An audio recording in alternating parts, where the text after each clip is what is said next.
Chapter 632.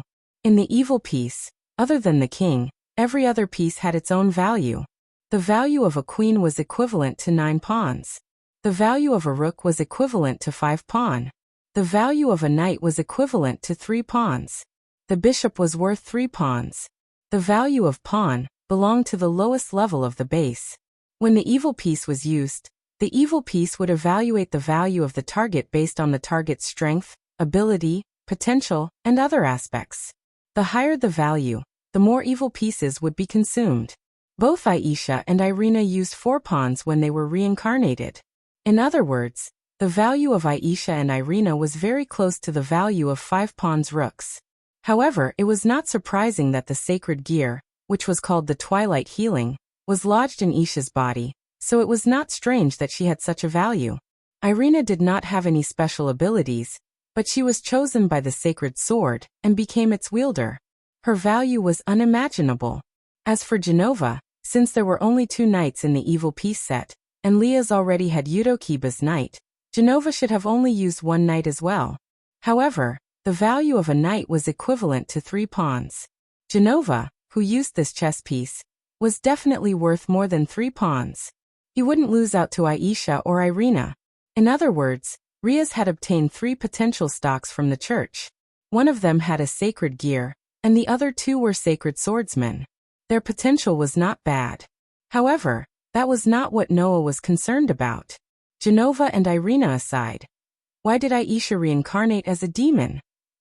Noah looked directly at Aisha. After hesitating for a moment, he asked with uncertainty, "Aisha, are you dissatisfied with me so you chose to join Riaz?" "No. It's not like that." Aisha's head shook like a rattledrum as she tried to explain in a panic.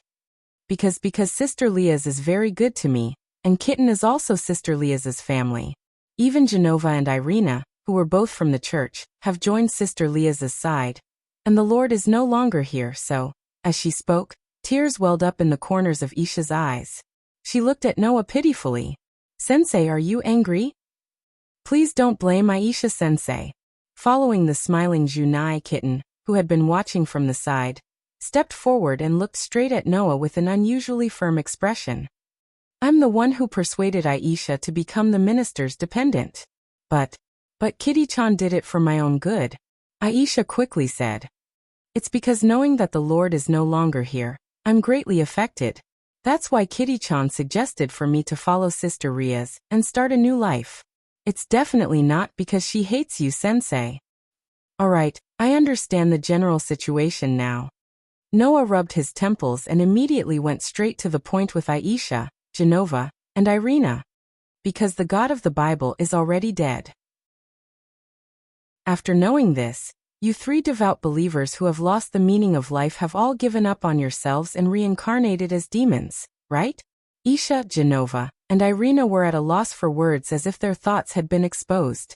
Should I say that these 3 girls are all idiots? Or should I say that they get along very well? They were all from the church, and they all believed in the dead God. They all had devout beliefs, but they were all demoted as heretics and exiled from the church. And after knowing that their God was already dead, all 3 of them almost gave up on themselves and reincarnated as demons.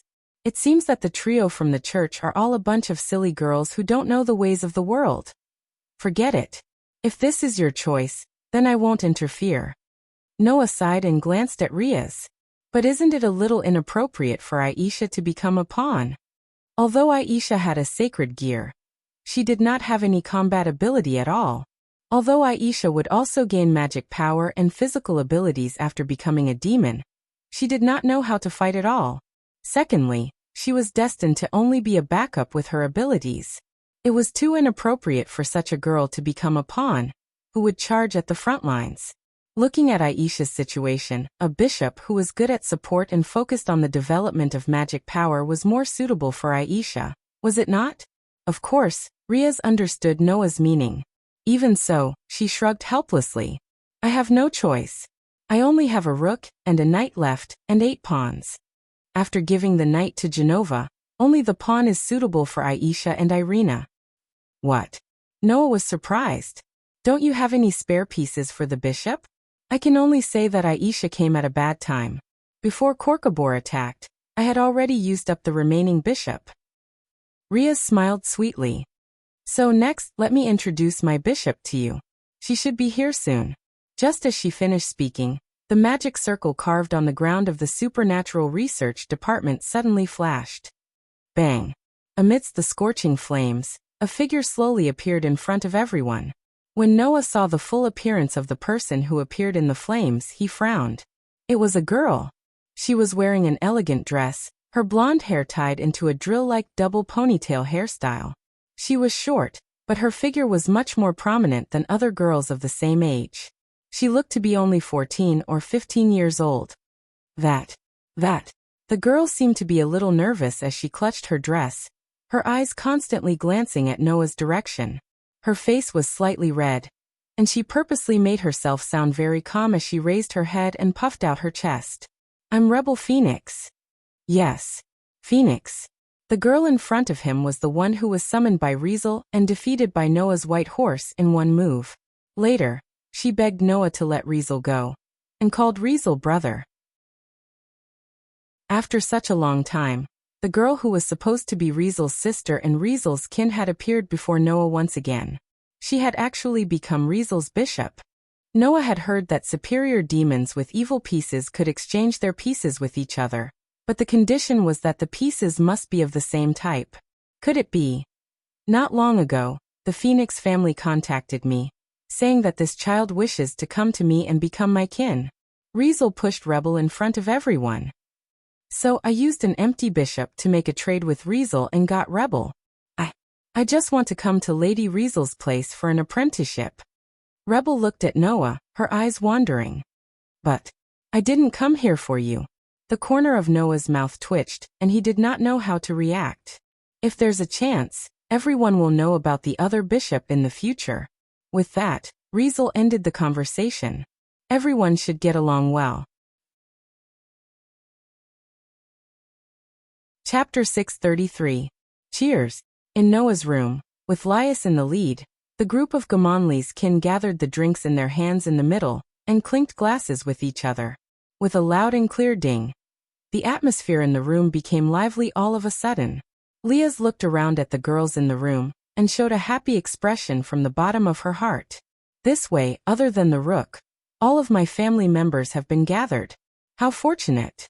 Every set of the evil piece had 16 pieces. Among them there was only one king and one queen, 2 rook, 2 knight, and 2 bishop each. In addition to the 8 pawn, there were a total of 16 pawns.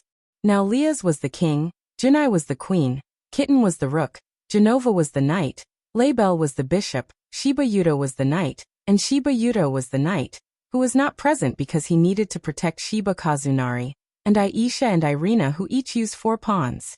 Lias only had 1 rook and 1 bishop left. According to Leah, her other bishop had actually been used, but due to special circumstances, that bishop was not by her side, and she could only use pawn as a pawn to reincarnate. Therefore, the only piece left that Leah's had not used was the rook.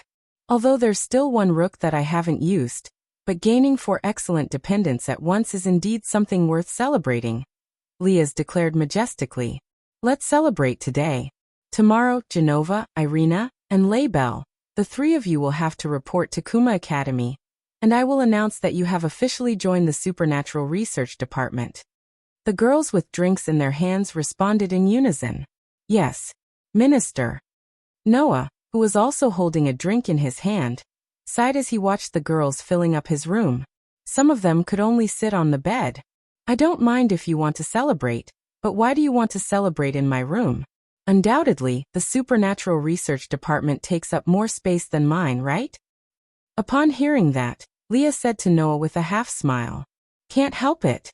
My dependents think that it's better to come to your house. Yes. When Leah suggested to celebrate and find a venue, every girl present suggested that they just go to Noah's house. After all, this is the room that we cleaned up. Irina raised her hand and answered like an elementary school student. I've always felt that I would feel a sense of belonging if I came here. The last time I came here, I thought that you were a deicide, but now after becoming a demon, I feel safe around you. Genova laughed self-deprecatingly.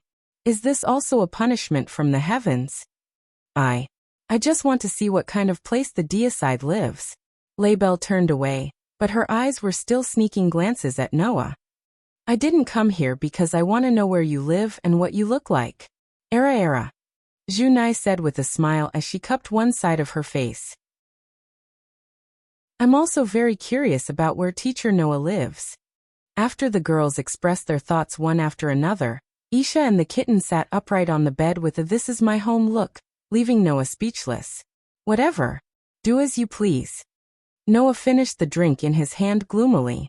Then, as if remembering something, he said to Liaz, "But since you have the time to celebrate, it means that you're done with your work, right?" At the mention of business, Liaz immediately became serious. Yes. The governor of the fallen angels, Asa Shur, has already conveyed the truth to the angels and demons regarding the matter of Ko-Keber. The decisions to steal the holy sword and attack the demon king's sister were all done by Ko-Keber alone. The other officers had no idea. And the crime of trying to start a war again has made the fallen angel camp decide to sentence Ko-Keber to eternal freezing. He will be frozen in the lowest level of hell forever, never to see the light of day again. In other words, Ko-Keber was equivalent to being imprisoned for life, never to see the light of day again. And with Ko-Keber's personality as a war maniac, such a punishment was countless times worse than dying at Noah's hands, right? Because it was a riot caused by one of their own. The fallen angel camp decided to deal with it themselves, right? Liaz narrowed her eyes. The White Dragon Emperor, who joined the fallen angel camp, did intervene. So even if teacher didn't defeat Ko-Keber, the White Dragon Emperor would have taken action and forcibly brought Ko-Keber back, right? In the end, the three forces have decided to hold a meeting. Junai interrupted and said in an unprecedented tone of disgust. I heard that the governor of the fallen angels, Asa Shur, seemed to have something to say during the meeting. Some people think that he might be apologizing to appease Ko-Keber's matter. The representatives of the three major forces gathered together for a meeting? Noah curled his lips and smiled in an interesting tone. In other words, Wally, the White Dragon Emperor, will also represent the fallen angels? It is said that other than the governor of the fallen angels, Asa Shur, only the White Dragon Emperor will follow the fallen angels for the meeting this time. Leah's eyes flickered. The demons have long received reliable news that Asa Shur seems to have been gathering the holders of sacred gear, making the angels and demons very vigilant. I don't know what Asa Shur plans to do with those sacred gear. At this point, Leah's looked around at everyone present. And among the holders of the sacred gear gathered by Athaziel, the White Dragon Emperor can be said to be the best. I heard that with the addition of the fallen angel cadres, his strength is enough to rank in the top 5 in the entire fallen angel camp. He's much stronger than Korkabor. Top 5. The girls looked at each other and stood up. He can rank in the top 5 in the entire fallen angel camp? That is equivalent to having strength close to the demon king level, right? After all, among the fallen angels, the top 3 had the strength of the demon king level. The highest ranking and most powerful governor, Asa Shur, had fought with gods and demon kings since ancient times. His strength was definitely above ordinary demon kings. The current White Dragon Emperor is actually that powerful?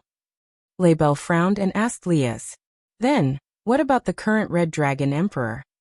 As soon as this sentence came out, everyone, including Noah, Liaz, Junai, Kitten, and the others, showed strange expressions. All right. After a while, Liaz spoke calmly. Let's continue to celebrate. Laibel was suddenly puzzled. But the Red Dragon Emperor? Don't think so much. Kitten also said expressionlessly. Now let's just celebrate. Genova suddenly seemed to remember something, and opened a large box beside him. If you want to celebrate, I have something good here. Hearing this, everyone leaned over to take a look, and was immediately stunned. The box was filled with bottles of wine. I heard that wine is always indispensable during celebrations, Genova said calmly. You can't drink in the church, but now that I'm a demon, I want to give it a try. Wait. As the current teacher, Noah immediately said. Students can't drink. However, the group of curious girls could no longer stop him. This is an exception, right? Once in a while is fine, right? It's not bad to give it a try, right? 3 rhetorical questions in a row. And the situation was finally heading toward a terrible situation. Chapter 634.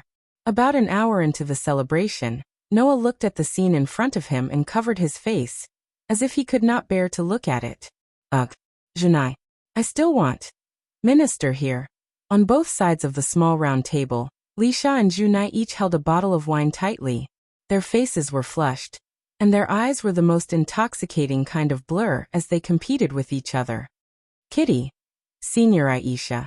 Beside them, Aisha and Kitty hugged each other, giggling as if they had not slept for 3 days. You heretic. It's because there are heretics like you. That's why the Lord abandoned us and left. No. You're the heretic. You're the heretic.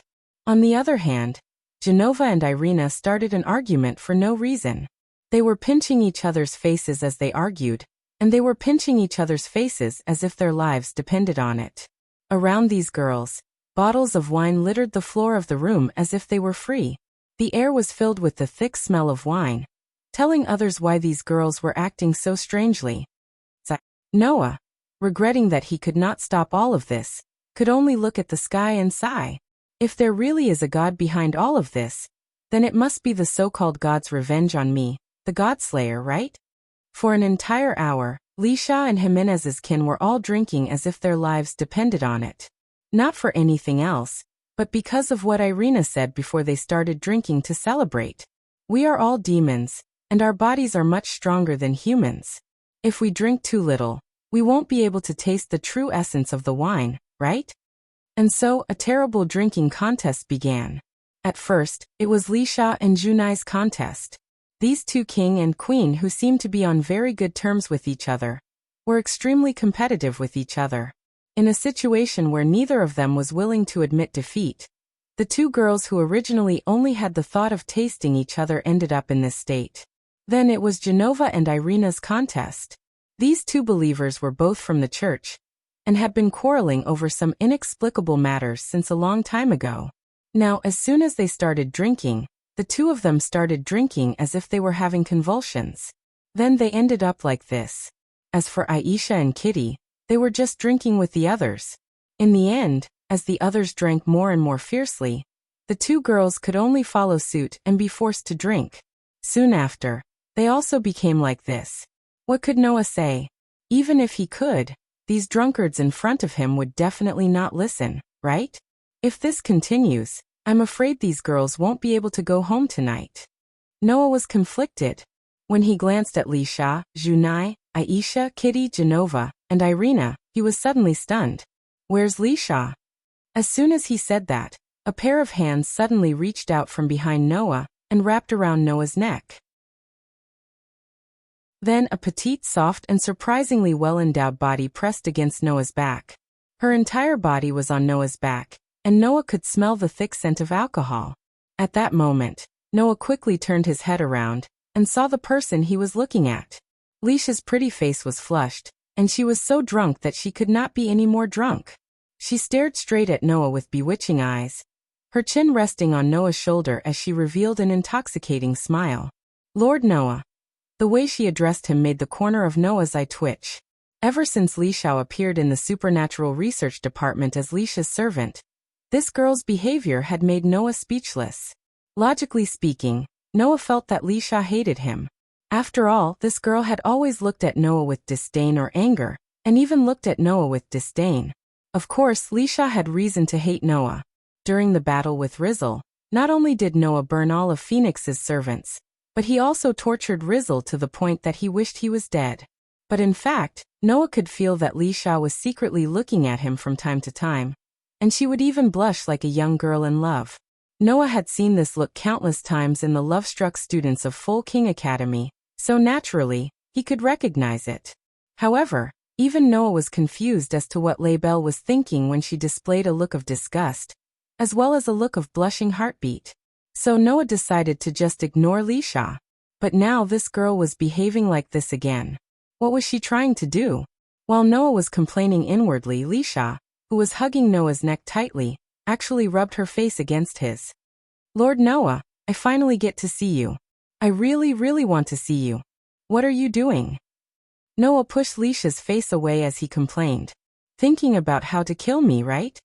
No, it's not like that. Laybelle ignored Noah's push and rubbed herself against Noah's body with a drunken look on her face. I want to kiss and kiss Lord Noah. Kiss me. Noah almost doubted if his ears were playing tricks on him. No way. I'm the one who killed your brother. Yes. Leisha said in an extremely happy tone. You killed him in one go. Super cool. Just like a hero. Noah was completely speechless. The one who was killed in one go seemed to be your brother. Since then, I've always wanted to see Lord Noah. Then I really couldn't hold it in any longer. When I heard that Lady Leisha still had a spare pawn named Bishop, I couldn't help but ask Mother to have my brother trade me to Lady Leisha so that I can come to Lord Noah's side.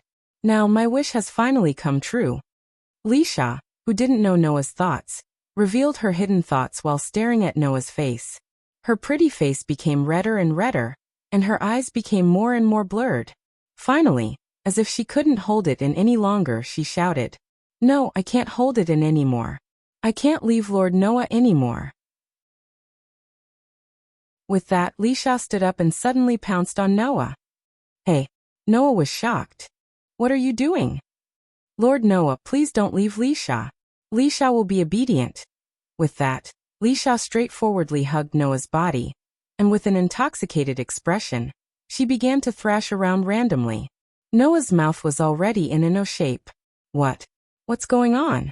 At this moment, Leisha had already hugged Noah, catching him off guard from the shock. Noah was caught in the middle. Idiot! You're drunk. I'm not drunk. That's the exact same line as those typical drunkards. I'm not a drunkard. I'm Leisha who loves Lord Noah the most. Wait. Don't grab me.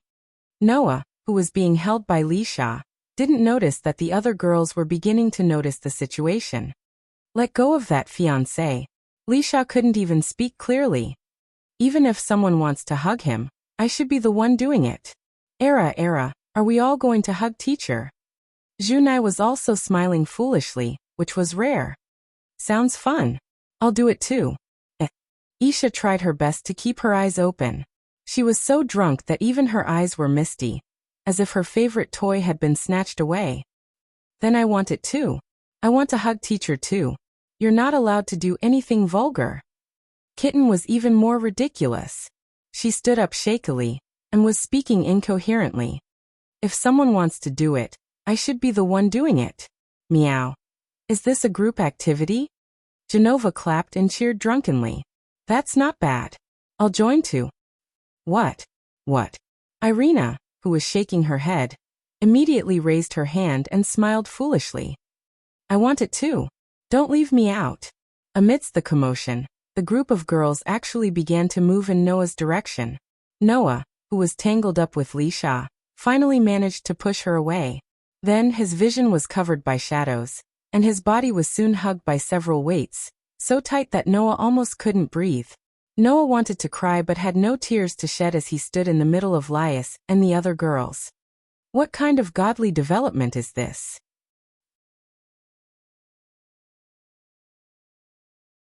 Chapter 635. When the sunlight shone through the window and illuminated the entire room, Lias led the group of sober Jamanli girls looked at each other and fell into an indescribable silence. Logically speaking, after drinking so much last night, they should have had a hangover even if they had woken up. Unfortunately, the girls here were not normal humans. They were demons, and their physical abilities were more or less strengthened. Even Aisha, who was not good at physical abilities, was not affected much and had all sobered up.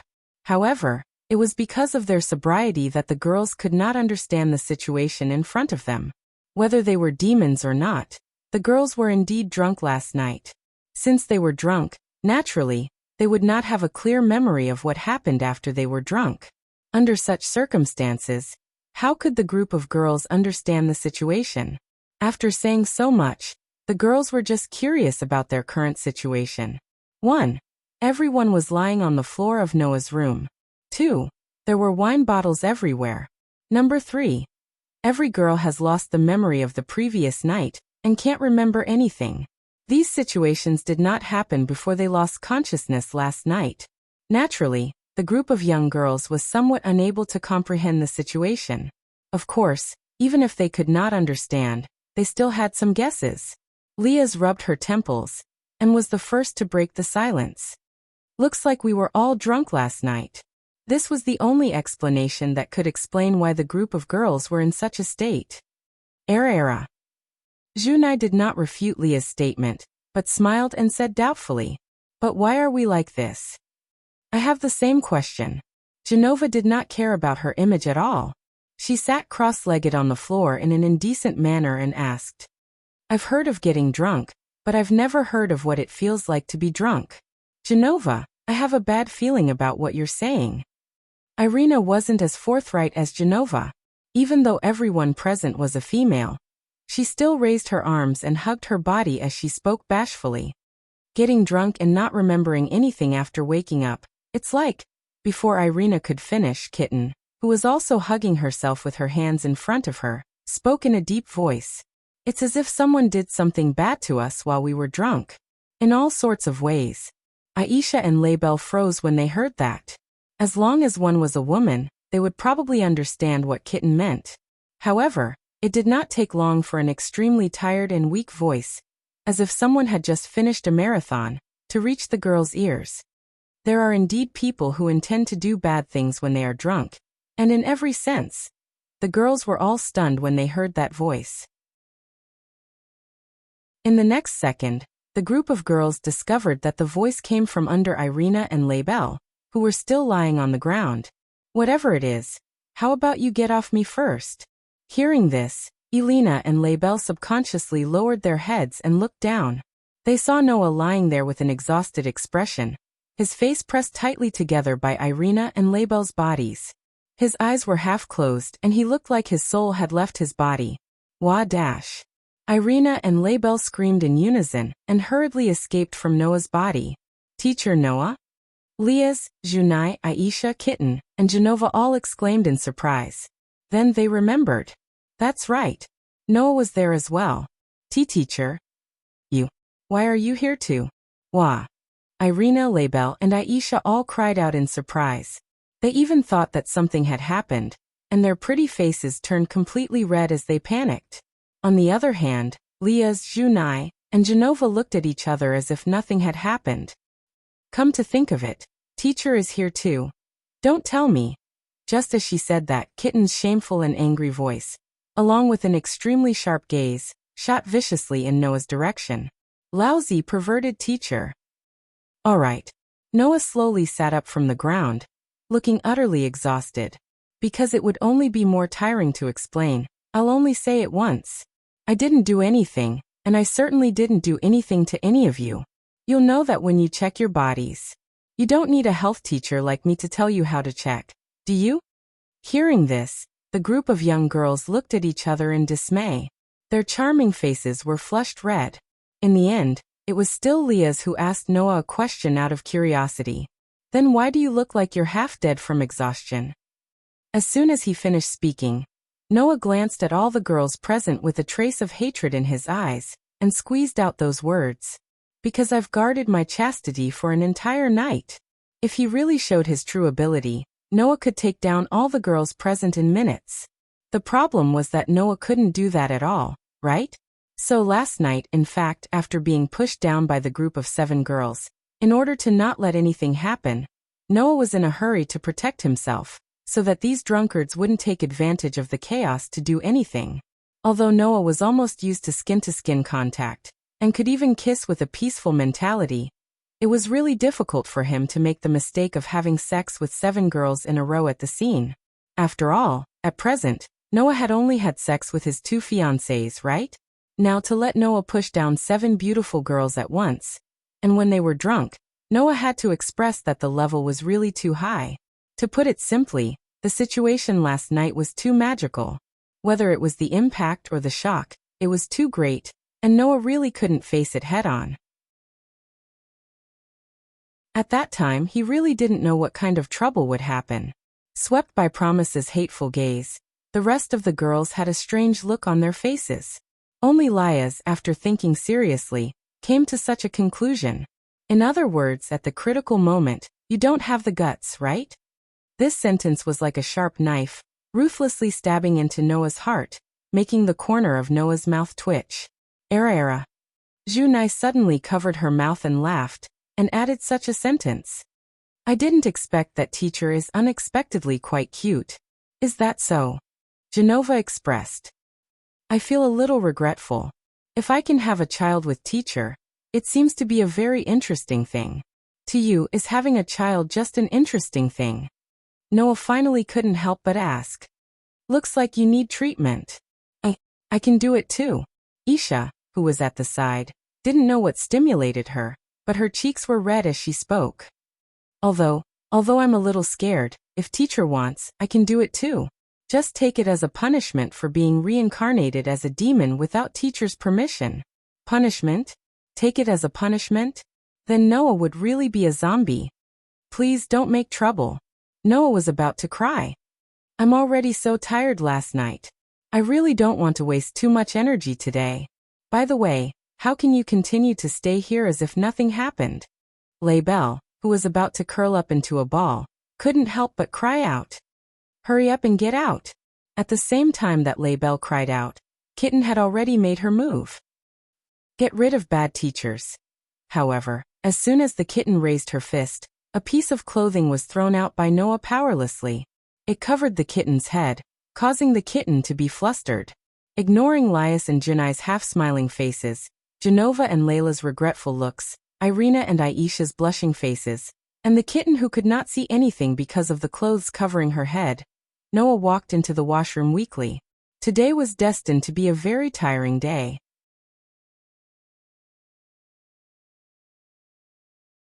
Chapter 636. Wow! On the way to Colt King Academy, Noah could clearly hear the constant gasps of amazement around him. That was only natural. That was because there were 7 beautiful girls beside Noah, chatting as they followed Noah forward. That scene was indeed quite pleasing to the eye. At the moment, Genova, Irina, and Laibel had already put on Colt King Academy's student uniforms. Under Lia's arrangement, Genova, Irina, and Laibel would officially study at the Colt King Academy and become members of the Supernatural Research Department to make it easier for them to move around and experience school life. Genova and Irina were planning to go to year 2. Laibel, on the other hand, was the same age as Kitten and was about to enter year 1, becoming the junior of Leah, Junai, Aisha, Genova, and Irina. That was why Lia's, Junai, Aisha, and the others were imparting their experiences to Genova, Irina, and Laibel about the upcoming school life. Only the little cat remained silent and stayed by Noah's side. Glancing at Genova and Irina, who were surrounding Aisha and asking her all sorts of questions, Noah felt more or less at ease. Noah did not forget that Genova and Irina had said some terrible things to Aisha not too long ago because of their faith. Now it seemed that Aisha, Genova, and Irina had buried the hatchet without Noah knowing. From Noah's perspective, that was perhaps a good thing. After all, Aisha had always been very concerned about what happened to her, believing that she was abandoned because her faith was not devout enough. Now, knowing that God was dead was a huge blow to Aisha, causing her to give up on herself and reincarnate as a demon without even informing Noah. However, it also made her realize that she was not abandoned because of her lack of faith, and unconsciously became more open-minded. Perhaps the situation could be considered a good thing. And with Genova and Irina as companions in the same predicament, Aisha should be more open-minded and not be stuck in her past, right? To be able to change so quickly, God's death is a good thing. Noah smiled bitterly as he recalled how Genova and Irina were all sorts of supercilious and only focused on their faith when they first met. And here I thought that the God of the Bible wasn't anything good. Now it seems that I was too one-sided. After muttering to himself for a while, Noah suddenly had a strange feeling in his heart, causing him to stop abruptly. Ouch. Behind Noah, Irina, who was chatting happily with Genova and Aisha, bumped into Noah's back. Her plump breasts were flattened under her clothes, and she yelped in pain as she clutched her chest and took a step back. What? The other girls also noticed Noah's unusual behavior and stopped in their tracks. It was then that the girls noticed that Noah was looking in a certain direction. Following Noah's line of sight, the group of girls immediately discovered it. In the direction Noah was looking, there was a person standing there. It was a man in his 30s or 40s, wearing a kimono and looking a little naughty. The man seemed to be observing something as he stood by the side of the road. His eyes were constantly scanning the students of Kamigami Academy, who passed by him, as if he was looking for someone. Perhaps sensing Noah's gaze, the man suddenly turned his head and met Noah's gaze. There was obvious surprise on his face, but it quickly turned into a smile. It was a smile that contained no malice, but it was extremely invasive, as if wanting to see through everything and thoroughly dig out all the secrets of the other party. That smile sent a chill down the spines of all the Jamanli's kin, including Ria's, and their scalps numbed. However, the man was not looking at Ria's and the others, but at Noah. Yo! The man greeted Noah as if he was seeing an old friend. You're Noah Doria, aren't you? Looks like I don't need to introduce myself. Noah looked straight at the man as if he was not surprised that the man knew his name. Then, shouldn't you tell us your name as well? If it's possible, I don't want to give my name in this situation because it will cause unnecessary trouble. But since the legendary God Slayer has asked for it, it would be rude if I don't respond.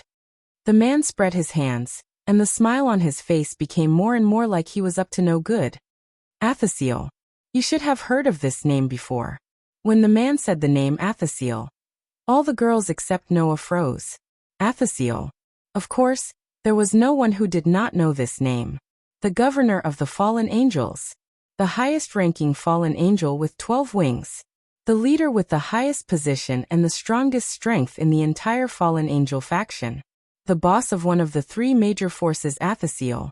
In other words, the man standing in front of them, who looked no different from an ordinary middle-aged man, was the boss of the fallen angels who had the same status as the gods and demon kings. With Riaz in the lead, all the girls tensed up their bodies and got into a battle stance. Kitten, Genova, and Irina even shielded the helpless Aisha behind them as they stared at Athasiel with a solemn and heavy expression, making the atmosphere around them tense. Wait, don't be nervous. If I want to attack you, you won't have the chance to react. Athasiel raised his hand unhurriedly and made a gesture of surrender, but his attitude was still as leisurely as ever. Let me make it clear. Although there is the next head of the Gimli family, Sizak's sister, and 2 sword saints among you, and the one over there seems to be a little girl from the Phoenix family. Even if all of you come at me together, you won't be my opponent. After that, Athasiel stared at Noah with a smile. Except for the Godslayer over there. Hearing this, Noah raised his eyebrows. What? Don't you suspect that my title of Godslayer is just a bluff? I hope so, but I was once an angel after all. After I fell, I became the boss of the fallen angels, and have always dealt with various gods in various senses. Athasiel laughed bitterly. So, I can still smell the scent of God's blood on you. Hearing Athasiel's words, Noah did not relax but became a little more serious. To be able to see through to this extent was already proof of Athasiel's ability. After all, before this, except for Sizak's, none of the people who had seen Noah believed that Noah had killed a god in the beginning. Governor of the fallen angels, what is your purpose of coming here? Liaz finally took a step forward and made her voice sound. Because of what happened to Cobalt, the angels and demons are now very vigilant against you fallen angels. You still came to my territory. Do you really want to start a war between the 3 forces? You've misunderstood. Wars and whatnot are boring. Aesashurs denied without hesitation. I just heard that the Red Dragon Emperor seems to be here, so I came to look for it. Oh, Noah narrowed his eyes. In other words, you're not here for us? I'm just interested in the Godslayer and the Red Dragon Emperor. Athasiel looked at Noah provocatively. How about it? Do you want to talk for a while? Noah did not answer immediately. He just kept looking at Athasiel. After a long time, he said to Liaz and the others beside him, You guys go back to the academy first. Liaz and the others seemed to want to say something, but they were interrupted by Noah directly. What? Do you think I can't even protect myself? Liaz and the others suddenly fell silent. Oh, you can actually control Sizak's sister and her family? as expected of the man known as the Godslayer. Athasiel turned and walked into the distance. Then come with me. Looking at Athasiel's back, Noah patted Leah's shoulder. Under the gaze of the girls, he followed Athasiel's footsteps and walked into the distance.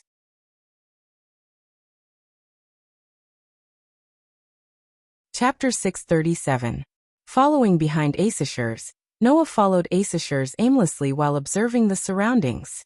Although Issachars said that he could protect himself, it wasn't enough to be a reason for Issachars to not attack Noah.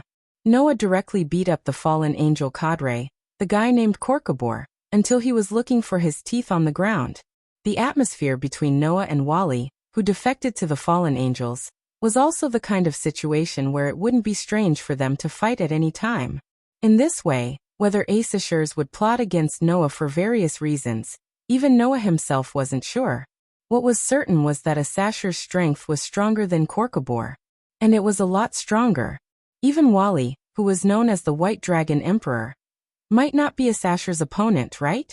After all, Wally was evaluated to be in the top 5 in the fallen angel camp. But Issachars was the real number 1.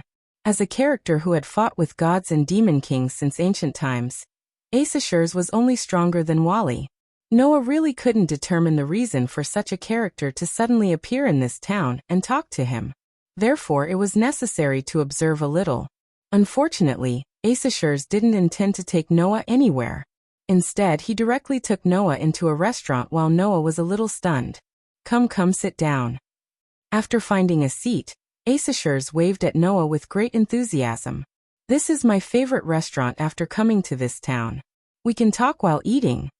Noah's eyelids twitched when he saw Issachar sitting at a table in the middle of the crowded restaurant. After greeting him, Issachar immediately ordered his food from the waiter. He lamented in his heart that he was an idiot. In the end, only Noah was vigilant. Issachars himself didn't care at all that he would suddenly be attacked by Noah. At that moment, Noah sat in front of Issachars and went straight to the point. All right, stop fooling around. Hurry up and say what you want to say. I still have work to do. You're surprisingly passionate about the work of humans. Issachar shrugged helplessly, then suddenly smiled. Then first of all, let me ask, is the Red Dragon Emperor really with you? Did your White Dragon Emperor tell you that? Noah glanced at Issachar. What will you do if I say yes? Do you even need to ask?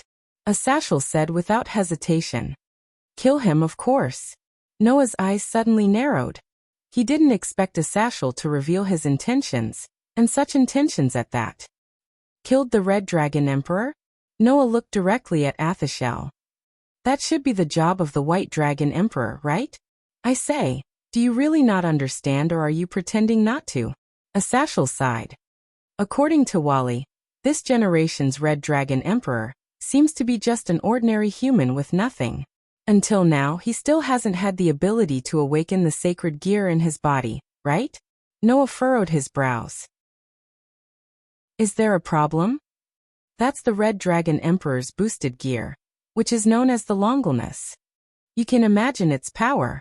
Issachar looked up, his eyes flashing with a somewhat serious light. That kind of power is lodged in an ordinary human. If the other party has the ability to awaken it and control it, then it's another matter. But until now, he hasn't been able to awaken the sacred gear, which proves that the human doesn't have any talent. That's dangerous. Noah vaguely understood what Issachar meant. If too much power can't be controlled, then there's only one outcome. Issachar raised a finger. Go berserk. This sentence directly struck Noah's heart. No one knew better than Noah how true Issachar's words were. Because when Noah was young, he himself had gone berserk countless times due to having too much magic power. For this reason, he had to worry a lot and trained hard to control his magic power. It took him a whole year or two to finally solve this problem. Letting that power go berserk is something that no force wants to see, Issachar said somewhat ruthlessly. So this generation's Red Dragon Emperor is too dangerous. If I met him in advance, I would definitely send my subordinates to get rid of him. From Issachar's words, Noah could hear that there was no room for doubt. In other words, Issachar really wanted to kill Hyodo Issei. However, that had to be approved by Noah. That's my student. I won't let you do whatever you want, Noah said faintly. However, what you said makes sense. Hyodo Issei's matter will be solved by me. You don't need to intervene. Oh. Asashel took a deep look at Noah and immediately smiled. Since even the God Slayer said so, then I'll look forward to it. This is really surprising. Noah and Asashel's eyes met. I heard that the governor of the fallen angel has been collecting the holders of the sacred gear. I thought you were going to take the Red Dragon Emperor under your command. I do have a great interest in the sacred gear. I'm even studying the sacred gear. I'm also a little interested in the Red Dragon Emperor's boosted gear. But that's under the condition that there are no sequelae, Asashel said slowly. Since this generation's Red Dragon Emperor can't even awaken the sacred gear, then I can only give up. Besides, the White Dragon Emperor is also a good observation target. No, it should be said that it's a joke observation target, right? A joke observation target? Noah asked. What do you mean? This generation's White Dragon Emperor, I'm afraid, will be the strongest White Dragon Emperor in the past and in the future, right? Asashel revealed such a news. After all, that guy Wally, his full name is Wally Lucifer. Lucifer? Noah was stunned. Lucifer? Isn't that the title of the Demon King? Yes, the current Lucifer is a title. Asashel said word by word as if he saw through Noah's mind. But the past Lucifer is not a title, right? The surnames of the 4 demon kings who died in the war were not titles, but real surnames that only the blood relatives of the demon kings who passed down the family could have. Noah heard from Leah's that after the death of the old demon kings, their descendants seemed to intend to continue to fight to the death with the angels and the fallen angels, completely ignoring the great damage to the demon camp. Therefore, all of them were banished to the edge of the underworld. Could it be? Wally is the descendant of the old demon king Lucifer. Asashel explained as if he was sighing. However, because Wally's mother is human, he is still a hybrid between a demon and a human. With half-human blood, the sacred gear, that only resides in the human body can still choose him. And the one that chose him is the diving dividing White Dragon Emperor. Do you know why I call him the strongest White Dragon Emperor? Was there a need to say it? With the bloodline of the old demon king, Wally's strength and potential were simply unimaginable. Under such circumstances, it was simply a joke that he still had the longulness in his body. Why are you telling me this? Noah asked in confusion. This information is no small matter, and you're telling me so easily? There's a reason for telling you. Asashel's eyes flickered. You should have heard from Sazax's sister that the 3 major forces will hold a meeting. When the time comes, I will bring Wally with me. I hope you can keep an eye on him. Keep an eye on him? Noah's heart skipped a beat. You mean? I hope it's just my imagination. Asashel closed his eyes. But with my understanding of him, I'm afraid that when the time comes he will do something, right? Leaving this sentence, Asashel took out another document. Well, I'm not asking you to do this for free. Take this as your reward.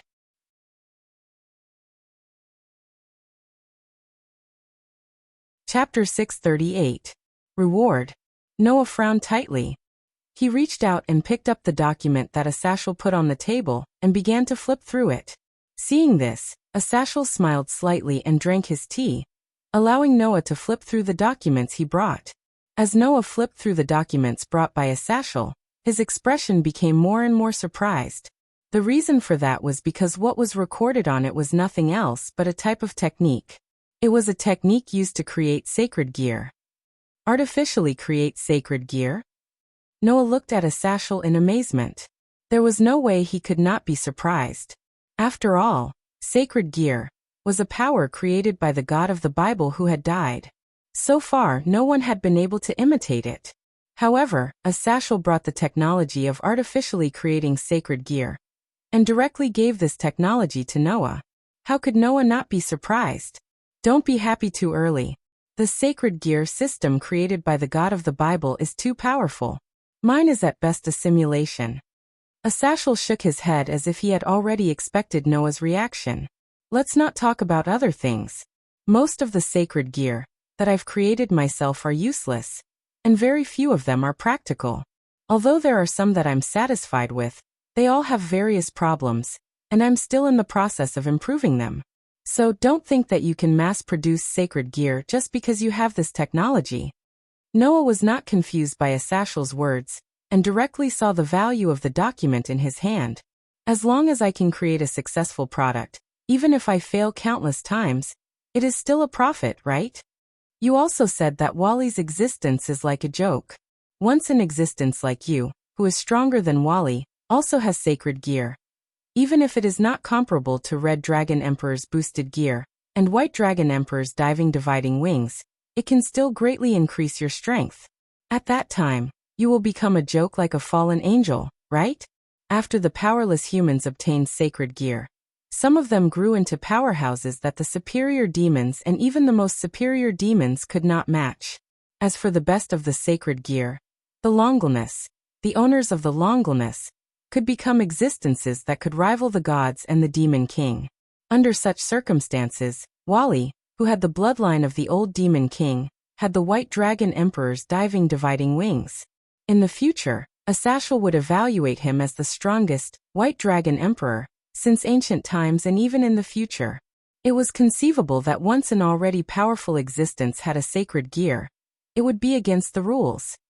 I am really satisfied that my invention can get such a high evaluation from you. Asashal laughed. However, giving this thing to you is not just to give it to you as a reward, but also to let you become a force to be reckoned with by the three major forces. Reckoned with? Noah looked straight at Asashal and urged him to continue. So Asashal said so. I plan to let the three major forces conclude a peace treaty in this meeting with the angels and demons. These words directly made Noah raise his eyes and look at Asashal. A peace treaty between the three major forces? In other words, demons, angels, and fallen angels will truly usher in peace and no longer continue to fight? As you can see, although the three major forces are now basically in a state of truce, their own small-scale conflicts still continue. Not to mention the fallen angels, there are more or less angels and demons like Korkabor, right? Asashal crossed his arms. If this continues, the three major forces will definitely perish together. And losing demons, angels, and fallen angels will also have a great impact on this world.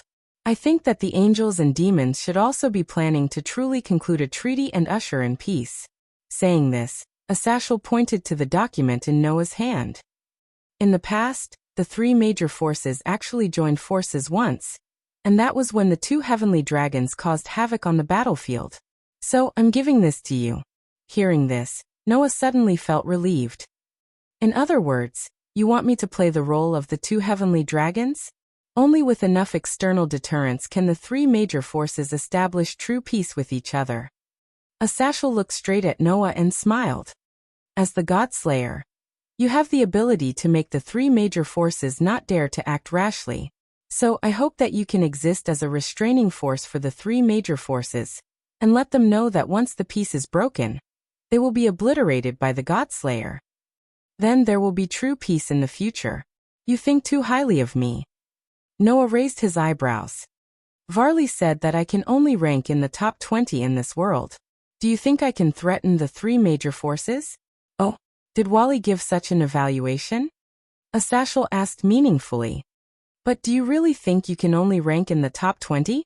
In the face of Asashal's words, Noah just smiled and did not say anything. In short, as a reward, I hope that this thing can move you and let you attend the meeting of the three major forces. Asashal did not continue on this topic. With the God-Slayer attending, the meeting should be a lot smoother. Noah looked at the document in his hand and slowly tightened his grip on it. When Noah came out of the restaurant and returned to Komodo Academy, it was already past class time. Even so, Noah still used his teacher's privilege to make a broadcast. Second grade Hyuta Kazunari, please go to the infirmary after class to find Noah-sensei. I repeat, second grade Hyuta Kazunari, please go to the infirmary after class to find Noah-sensei. About half an hour later, Noah, who was in the infirmary, heard the sound of the door being opened. Looking up, Noah looked in the direction of the door. There, Hyuta Kazunari and Kimura Yudo walked in together. Kimura, you're here too? Noah smiled slightly. You're really dutiful. After all, it's the director's order. Kimura Yudo said with a smile that no one could find fault with. Moreover, there are more and more people eyeing Ishichi-kun. I have to be by his side at all times. Handsome man, go die, don't say such ambiguous words.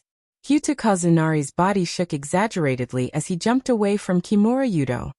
A man by my side is not making me happy at all. If you want, give me a woman. What's wrong? Noah asked.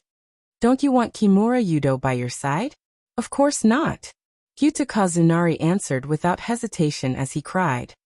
Because this guy keeps sticking to me. Now the school is full of rumors about me and this guy. Kimura Yudo x Hyuto, or Hyuto x Kimura, and so on. I'm sick to death. How can this be? Kimura Yudo looked like he was hit hard, making Hyuta Kazunari tremble even more. Obviously he was disgusted. Don't worry. Noah smiled indifferently. Now you can be free. Saying this, Noah stood up and walked in front of Hyuta Kazunari. Sensei. Feeling the atmosphere suddenly changed, Hyuta Kazunari couldn't help but take a step back. What do you want to do? Even Kimura Yudo felt the atmosphere was not right, so he asked. Sensei, what's wrong? Noah didn't speak, he just walked towards Hyuta Kazunari. His body was filled with dense magical power. With my power of words, let the justice of the world appear. This spell is powerful and eloquent. A sword of wisdom that calls for victory. Dazzling golden light instantly blossomed.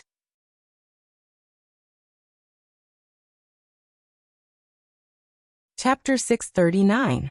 With the power of my words, let the justice of the world appear. This incantation is powerful and eloquent. It is the sword of wisdom that calls for victory.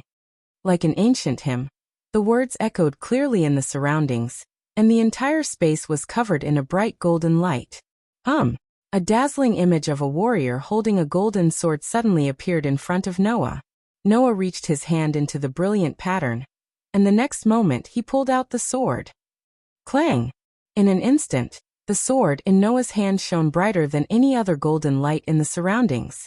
It was a sword made entirely of gold, and there were inscriptions on the body of the sword that were hard to understand. It could only be used in the form of a warrior. It was a golden sword that could cut through divinity. Now Noah pointed the sword at Hyuta Kazunari. Noah had a good understanding of the sacred gear in Hyuta Kazunari's body. It was one of the 13 divine gears that existed today. It was the Red Dragon Emperor's boosted gear, which was transformed from the legendary Red Dragon of the two heavenly dragons. It was the ultimate dragon's power, which could infinitely increase the user's power and transfer the increased power to others to increase the power of others. The red dragon that gave this power to Hyuta Kazunari and lodged in Hyuta Kazunari's body was called Drake of the Heavenly Dragons. Your power is too much of a burden for the current host. It's time for you to leave his body. Noah turned all the knowledge in his mind into materials to forge the sword in his hand. Hyuta Kazunari was caught off guard and could not react at all. He stabbed the dazzling golden sword straight into Hyuta Kazunari's chest. Splat! The sound of something being torn apart echoed. Hyuta Kazunari froze and stared blankly at the golden sword that pierced his chest. He did not react for a long time. Ishinkun. Shiba Yudo was shocked and wanted to step forward, but he was stopped by Noah's calm voice. Watch quietly from the side, don't disturb. Hearing Noah's words, Shiba Yudo almost subconsciously stopped his footsteps. His body froze on the spot, and he no longer moved. At this time, Noah's gaze fell on Issei Hatu. I'm sorry, Hyudo-san, but as an extremely ordinary human, you seem to be unable to control the sacred gear in your body. It's too dangerous for you, and it's also too dangerous for the people around you. So let me take it out. With that, Noah let go of the golden sword and let it stab into Hyoto Issei's chest. Then he took a step back. Once the sacred gear made by the God of the Bible was lodged in a human's body, it was not impossible to take it out. In the manufacturing technology of the sacred gear that Asashel provided to Noah, there was a way to take the sacred gear out of someone's body. However, once the sacred gear was taken out of the host's body, the host's life would wither and disappear. Because when the sacred gear was lodged in a human's body, it was directly connected to the host's life. Therefore, in order to save Hatakazunari's life and safely remove the sacred gear from his body, Noah used the sword to cut off the connection between Hatakazunari and the sacred gear in his body. In this way, even if the sacred gear was removed, Hatakazunari would not die. Immediately, Noah opened his palm and pointed it in Hatakazunari's direction. Suddenly, a surge of magical power emerged from Noah's palm and turned into a solid light, enveloping Noah's entire palm. "Come out!" As these words fell, Noah's palm covered in the light directly pierced through Hatakazunari's chest. However, this did not cause any strange sound. Noah's palm seemed to have reached into the water, and a circle of ripples reverberated in Hatakazunari's chest as it pierced into Hatakazunari's body.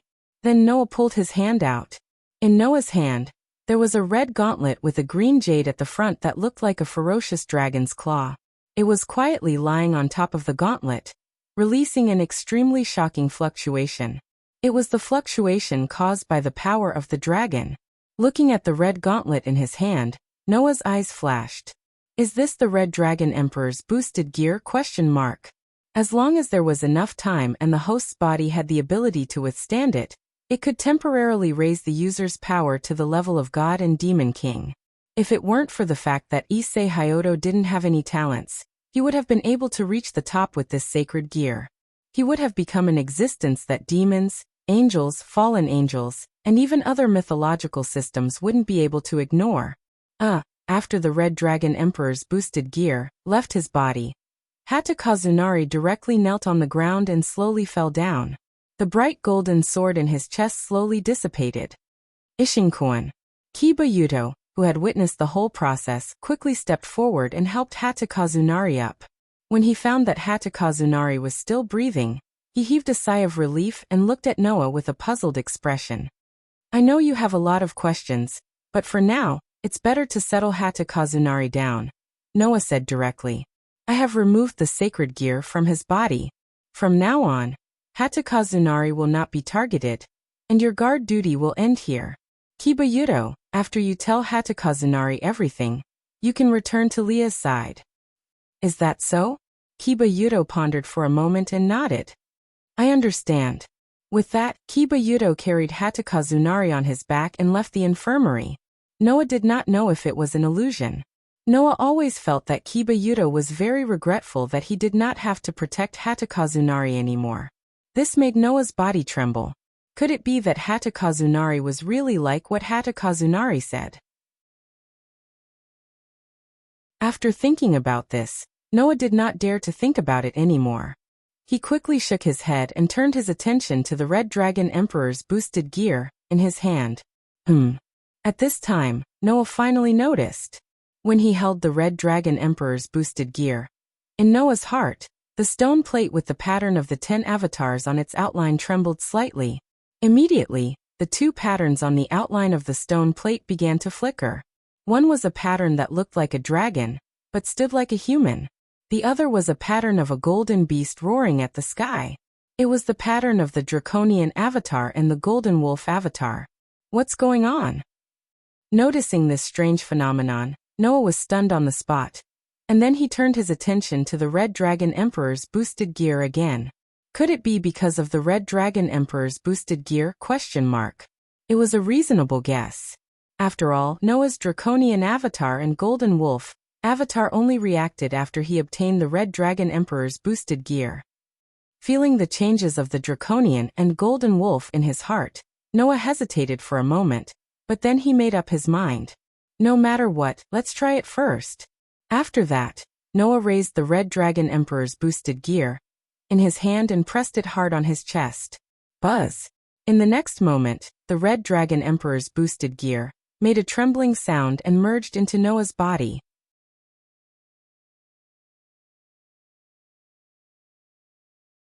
Chapter 640. Actually, in the beginning, Noah had never thought of fusing the Red Dragon Emperor's boosted gear into his body and using it for himself. The reason was simple. It wasn't because the divine gear that had the ability to infinitely multiply its power didn't move Noah, but because the sacred gear's uniqueness made it impossible for Noah to have any ideas about it. Everyone knew that the sacred gear was created by the God of the Bible. According to the records of the artificial sacred gear creation technique provided by Ather, after the god passed away, the sacred gear created by the god continued to exist under the control of the sacred gears system. In other words, the management of the sacred gear's lodging, function, effectiveness, performance, and so on were all managed by the sacred gears system, which was left behind by God. In this way, if Noah integrated the sacred gear into his body, it would inevitably cause two problems. 1. With Noah's tyrannical physique, after the sacred gear was integrated into Noah's body, if it was directly absorbed by Noah's body, it would completely become Noah's own power. Wouldn't that cause the system to be unable to manage the sacred gear in Noah's body, causing the sacred gear's function to become ineffective? If that was the case, then Noah would only be integrating a useless tool into his body, so it would be better not to have it. 2. If the sacred gear is still effective after being absorbed by Noah's tyrannical physique, does that mean that the sacred gear will no longer be able to activate the sacred gear once we leave this world and go to another world? Will the sacred gear become an inanimate object? This was also a problem. It must be known that Noah couldn't always stay in this world. After finding the world fragment, Noah would leave this world and go to the next world. At that time, if the system's management of the sacred gear could not pass through the world barrier and continue to take effect on Noah, then the sacred gear in Noah's body would be equivalent to being useless. Because of these two considerations, Noah didn't want to integrate the sacred gear made by the god into his body. Instead, he was very interested in the artificial sacred gear provided by Ather. After all, the artificial sacred gear of a satchel did not need to be managed by a system. All the functions of the sacred gear were within the sacred gear itself. Because of this, without the management of a system, most of the artificial sacred gear of a satchel were useless trash. Only a few of the sacred gear that had been cleverly processed with special methods were useful, and Noah didn't need so many sacred gear. As long as there was one that was useful, that was enough. Therefore, compared to the proper sacred gear, the artificial sacred gear was more interesting to Noah. But now, because of the strange movements of the draconian and golden wolf avatars, Noah changed his mind. 1. The scarlet-red ferocious gauntlets trembled and integrated into Noah's body. When he closed his eyes, Noah could clearly feel that the Red Dragon Emperor's boosted gear that had entered his body was disintegrating bit by bit. Gradually, it turned into the purest form of energy, and it could not even maintain its form. Noah's consideration was indeed correct. Since the sacred gear that had integrated into his body had been decomposed into the purest form of power, it was definitely out of the system's control, and could no longer take effect. However, at this time other changes occurred in Noah's body. First of all, the pure power that had entered his body suddenly split into two and integrated into Noah's body bit by bit, coming into contact with Noah's authority. Immediately, the two powers split into two. One flowed into the draconian, and the other flowed into the golden wolf, fusing with the power of the two avatars. The next moment, Noah felt his head buzzing, and his consciousness began to fade away. When Noah opened his eyes again, the scene that entered his eyes really gave Noah fright. Pung! Only to see, with the sound of swelling, bursts of red flames burning around Noah, dyeing the entire space red. This was a space where there was nothing but flames. And in such a space, there were no other colors besides red. Noah was in such a red space, suspended above a sea of fire, surrounded by bursts of red flames. Undoubtedly, the surrounding was a sea of fire, but Noah did not feel the slightest bit of heat. Yo, my new partner, welcome to my place. At this time, a low voice suddenly sounded around him. Although I want to say that, but in fact, this is the depths of your soul. It should be me who has come to your territory.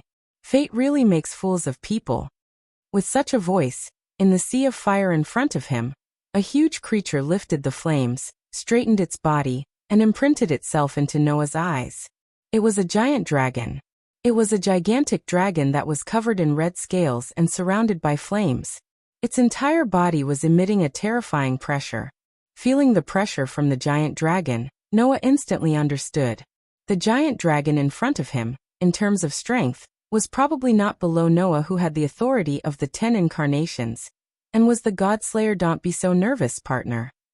Not knowing if it was aware of Noah's thoughts, the red giant dragon's voice became a little lighter. No matter how strong I am. That was when I was alive. Now I'm just a soul, and because I entered your body, I was directly absorbed by you and became a part of your soul. The saying of a soul in one body is most suitable to describe our current relationship. Speaking of this, the giant dragon's tone suddenly changed. Besides, if you are wary of me, the other existence in your soul will no longer be polite to me. Just as the giant dragon's voice fell, an earth-shattering roar resounded through the entire world of flames. Roar! In the midst of such a resounding roar, the sky in this space suddenly shook and turned into a bright golden color. A golden wolf that was not inferior in size to the dragon leaped out of the golden sky. With a boom, it landed directly in the Red Sea of fire. It ignored the surrounding flames and stared at the dragon with its ferocious beast eyes. It bared its fangs. Noah immediately stood up in surprise. Bio. Hearing Noah's voice, Bio did not turn back to respond to Noah. Instead, he stared closely at the giant dragon in front of him, his eyes full of vigilance. Bio, who even Warban and Luo How could not do anything to, was actually so wary of the giant dragon. One could imagine how strong the giant dragon was. However, since even Bio appeared here, it proved that the giant dragon's words were indeed true. This was the depths of Noah's soul. This was because Bio was lodging in Noah's soul. He was another consciousness in Noah's soul, an existence similar to a doppelganger. The giant dragon that appeared in the depths of Noah's soul, coupled with what it had just said, gave Noah a guess. Yes, I have now become an existence similar to your doppelganger, just like that wolf.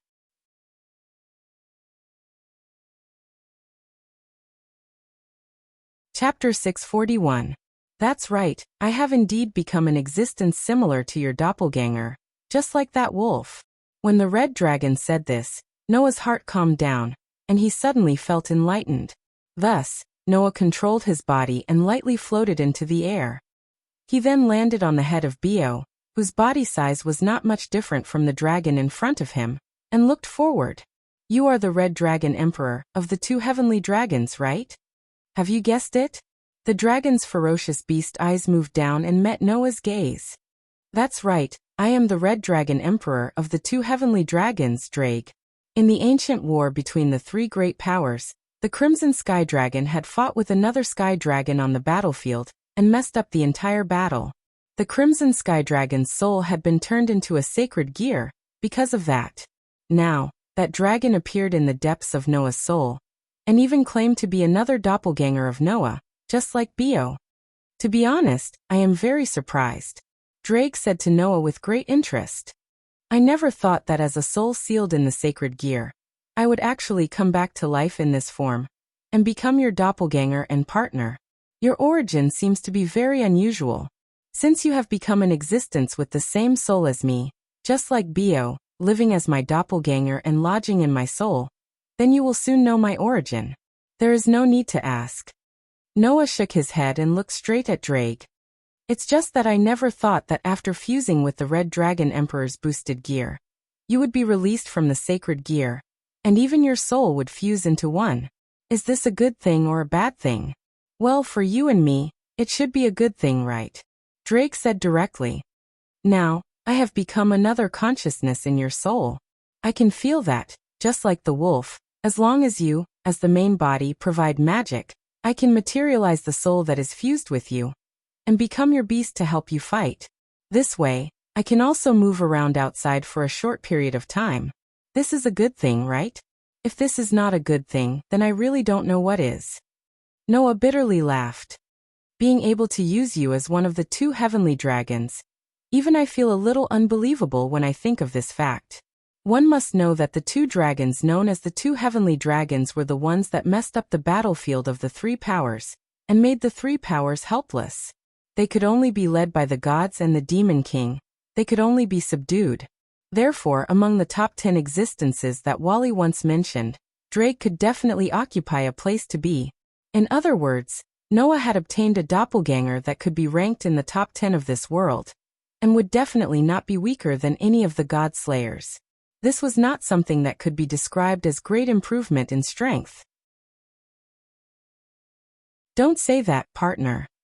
Drake glanced at Bio, who was staring at him under Noah's body, and said with a smile that was not a smile, "That wolf's strength is not below mine. To be able to have such a doppelganger, perhaps, you absorbing my soul is something that was destined, right?" Then Drake, as the center of the Red Dragon Emperor's boosted gear. "Your soul has already fused with my soul. Can I still use the Red Dragon Emperor's boosted gear?" Noah asked what he was concerned about. "I have always felt that with my physique, I would definitely directly absorb the power of the sacred gear that entered my body, and would no longer be controlled by the sacred gear system. This way, the sacred gear that has always existed under the control of the sacred gear system should directly lose its effect, right? Perhaps the other sacred gears are like this, but I am different." Drake replied. "The ability of the Red Dragon Emperor's boosted gear originally came from my own strength. The God of the Bible sealed my soul into the sacred gear, which allowed the Red Dragon Emperor's boosted gear to be born. Now you have completely absorbed my strength and soul. Even if the sacred gear is no longer under the control of the system, it should still be effective." Hearing this, Noah's eyes lit up, and his heart suddenly shook. "That is to say, I can still use the Red Dragon Emperor's boosted gear? It should be possible." Drake nodded. "I can feel that when I entered your body, my strength and soul that was residing in the Red Dragon Emperor's boosted gear were separated. My soul directly merged with your soul and became your doppelganger. My strength seemed to have been absorbed by your body, so it should still be effective." Speaking up to this point, Drake's tone became a little complicated. Originally, after the death of the sacred gear host, the sacred gear in the host's body would automatically be transferred to the next host. Now that my existence has already separated from the sacred gear, I have become your doppelganger. Although I am happy that I can still move around outside, if you as the main body die, as the doppelganger, I will definitely die. Really, is this a good thing? Hearing this, Noah finally remembered. When it merged into Noah's body, the Red Dragon Emperor's boosted gear was indeed separated into two forces. One force merged into the Dragon Man doppelganger, and the other merged into the Golden Wolf doppelganger. If what Drake said was true, then Noah's two doppelgangers should have also changed. Thinking up to this point, Noah could no longer sit still. "Then, Drake, I will go out first and see if there are any changes to my strength. I will take care of you in the future, partner." Drake laughed. The little guy called Bio, as another consciousness in the soul, is also a doppelganger of the main body. We will also take care of you in the future. Bio glanced at Drager and turned his head away, ignoring Drager. Seeing this, Drake bitterly smiled. So cold, as expected of a wolf. Looking at the interaction between Drager and Bio, Noah smiled faintly and flashed, disappearing on the spot. Noah realized that two of the pictures in his 10 doppelganger had changed. One of them turned into a crimson dragon. The other turned into a herd of beasts running wildly in the distance. After coming into contact with these two pictures, Noah learned how to use the new doppelganger. Dragon Emperor. A doppelganger formed by combining the power of the Dragon Man and the Red Dragon Emperor. Ability 1. Able to transform the body into a dragon's constitution and use the power of the dragon. Ability 2. Able to possess the power of Dragon Kill, which is highly lethal to dragons. Ability 3. Able to obtain the power of Air Scales, which is comparable to an immortal body. Ability 4. Able to possess the power of close combat that surpasses wildness and intuition. Ability 5. Able to materialize the Red Dragon Emperor's boosted gear and use the power of the sacred gear to obtain the power of multiplication and transfer. Herd of Beasts. A doppelganger formed by combining the souls of the Golden Wolf and the Red Dragon Emperor. Ability 1. Able to summon the doppelganger of the fantasy breed that has the ability to crush everything in the soul for the user to use. Ability 2. Able to summon the doppelganger of the Red Dragon Emperor that has the ability to directly affect the target and ignore any obstacles in the soul for the user to use. Ability 3. able to directly give the user the ability to crush and penetrate. After absorbing the power and soul of the Red Dragon Emperor, Noah's Dragon Man and Golden Wolf doppelganger finally evolved. Dragon Emperor. Herd of beasts. Noah became stronger again.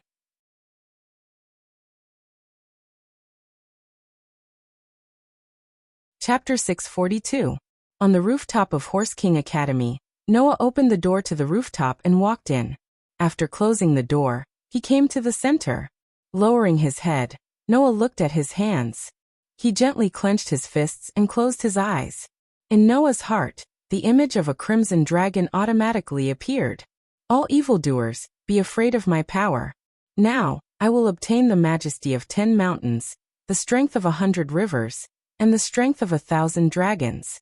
The majestic me will raise the ferocious power to slay dragons. He chanted the words of obtaining the dragon's power. At this moment, Noah used the Dragon Emperor's incarnation. The power of a dragon burst out from Noah's body and flowed into his limbs, filling Noah's body. Immediately, Noah suddenly opened his eyes and stretched out his hand. Red Dragon Emperor's boosted gear. As soon as he finished speaking, Noah's hand suddenly flashed with a dazzling light. The crimson light gradually condensed into substance and turned into a ferocious gauntlet like a dragon's claw. It was a gauntlet that covered Noah's entire body below his elbow. It was completely crimson, and there was a bright green jade on the back of his hand.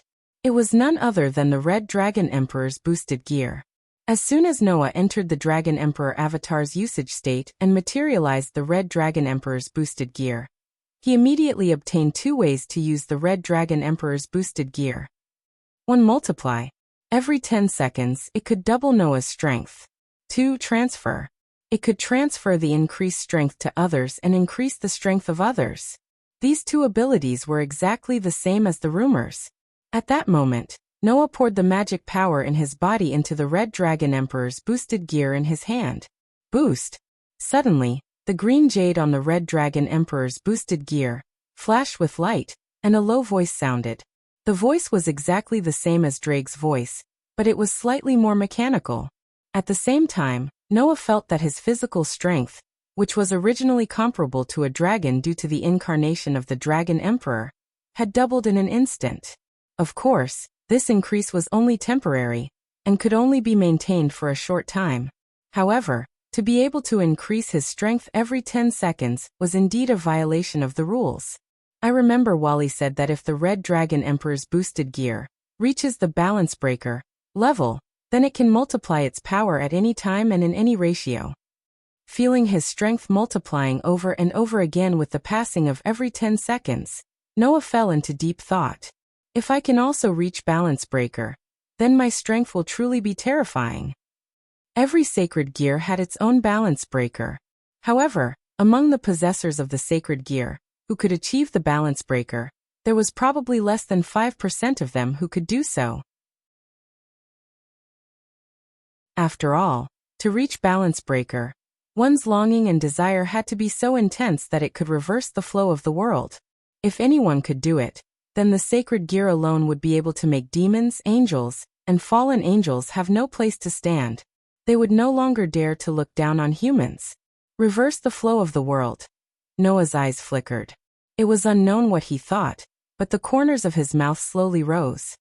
Perhaps, reaching balance breaker wouldn't be difficult for me at all. Just as he said this, Noah felt a sharp pain coming from every part of his body. It was only then that Noah seemed to have thought of something. He hurriedly stopped increasing the Red Dragon Emperor's boosted gear and smiled bitterly. Infinitely multiplying, sure enough, it is not that easy. Noah had known about this for a long time. If someone really thought that using Red Dragon Emperor's boosted gear, there was no limit to the increase of power, then they were too naive. To give a simple example, once Noah's giant incarnation was used, the powerful divine power could not be manifested by Noah's human body. He could only summon a giant to manifest the enormous power that could split heaven and earth. Another example was that if the phoenix incarnation was used for too long, Noah's body would not be able to bear the burden. The reason was the same.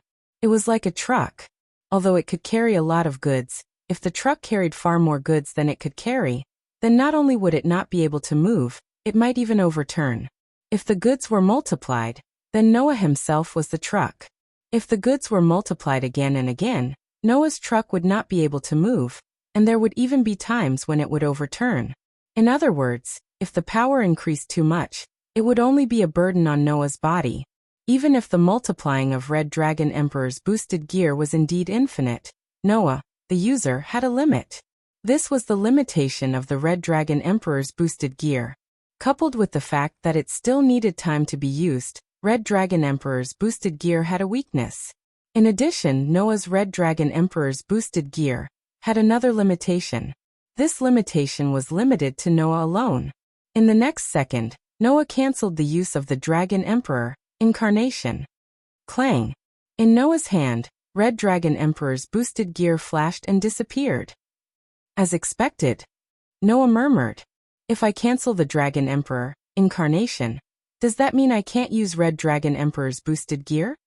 After all, it was a power that was fused with authority. Once the use of authority was cancelled, it would naturally not be able to be maintained. This was a limitation that only Noah had. Although there is such a limitation, I have also obtained a power that normal Red Dragon Emperor's boosted gear holders do not have. Noah suddenly smiled. "I can summon Drag and have a sky dragon help me fight." In addition, Red Dragon Emperor's boosted gear is also free from the system's control. Even if I go to another world, I can still use it. There are pros and cons, but the pros outweigh the cons. Therefore, Noah was very satisfied with the result. Bang! At this moment, in a corner of the school, a muffled explosion sounded. Although the sound was weakened due to the distance, Noah still caught it. "What's going on?" Noah frowned. When he looked at the source of the sound, his expression changed again. "It's the direction of the old school." Without hesitation, Noah directly jumped up, fiercely stepped on the fence of the rooftop, jumped, and rushed in the direction of the old school. Clang! When Noah arrived at the old school building, the sound of steel clashing against steel echoed in the air. Noah immediately stopped, looked in front, and was stunned. Clang! He saw that in front of the old school, two people were each holding a sword, fiercely slashing together, causing a lot of sparks. Of the two people, one was holding the Holy Sword of Destruction, Genova. The other one was Kiba Yudo, with a gloomy face and a sinister demonic sword in his hand. Why are these two fighting? Noah was shocked. Then the door of the old school opened, and Leah's and the Jiminori family all ran out, led by Kiba Yudo. Leah shouted, "Stop right now." To Noah's surprise, Kiba Yudo actually ignored Leah's and continued to charge at Genova. This time, Genova was furious. "If that's the case, I won't hold back anymore." With that, Genova raised his holy sword and charged out as well.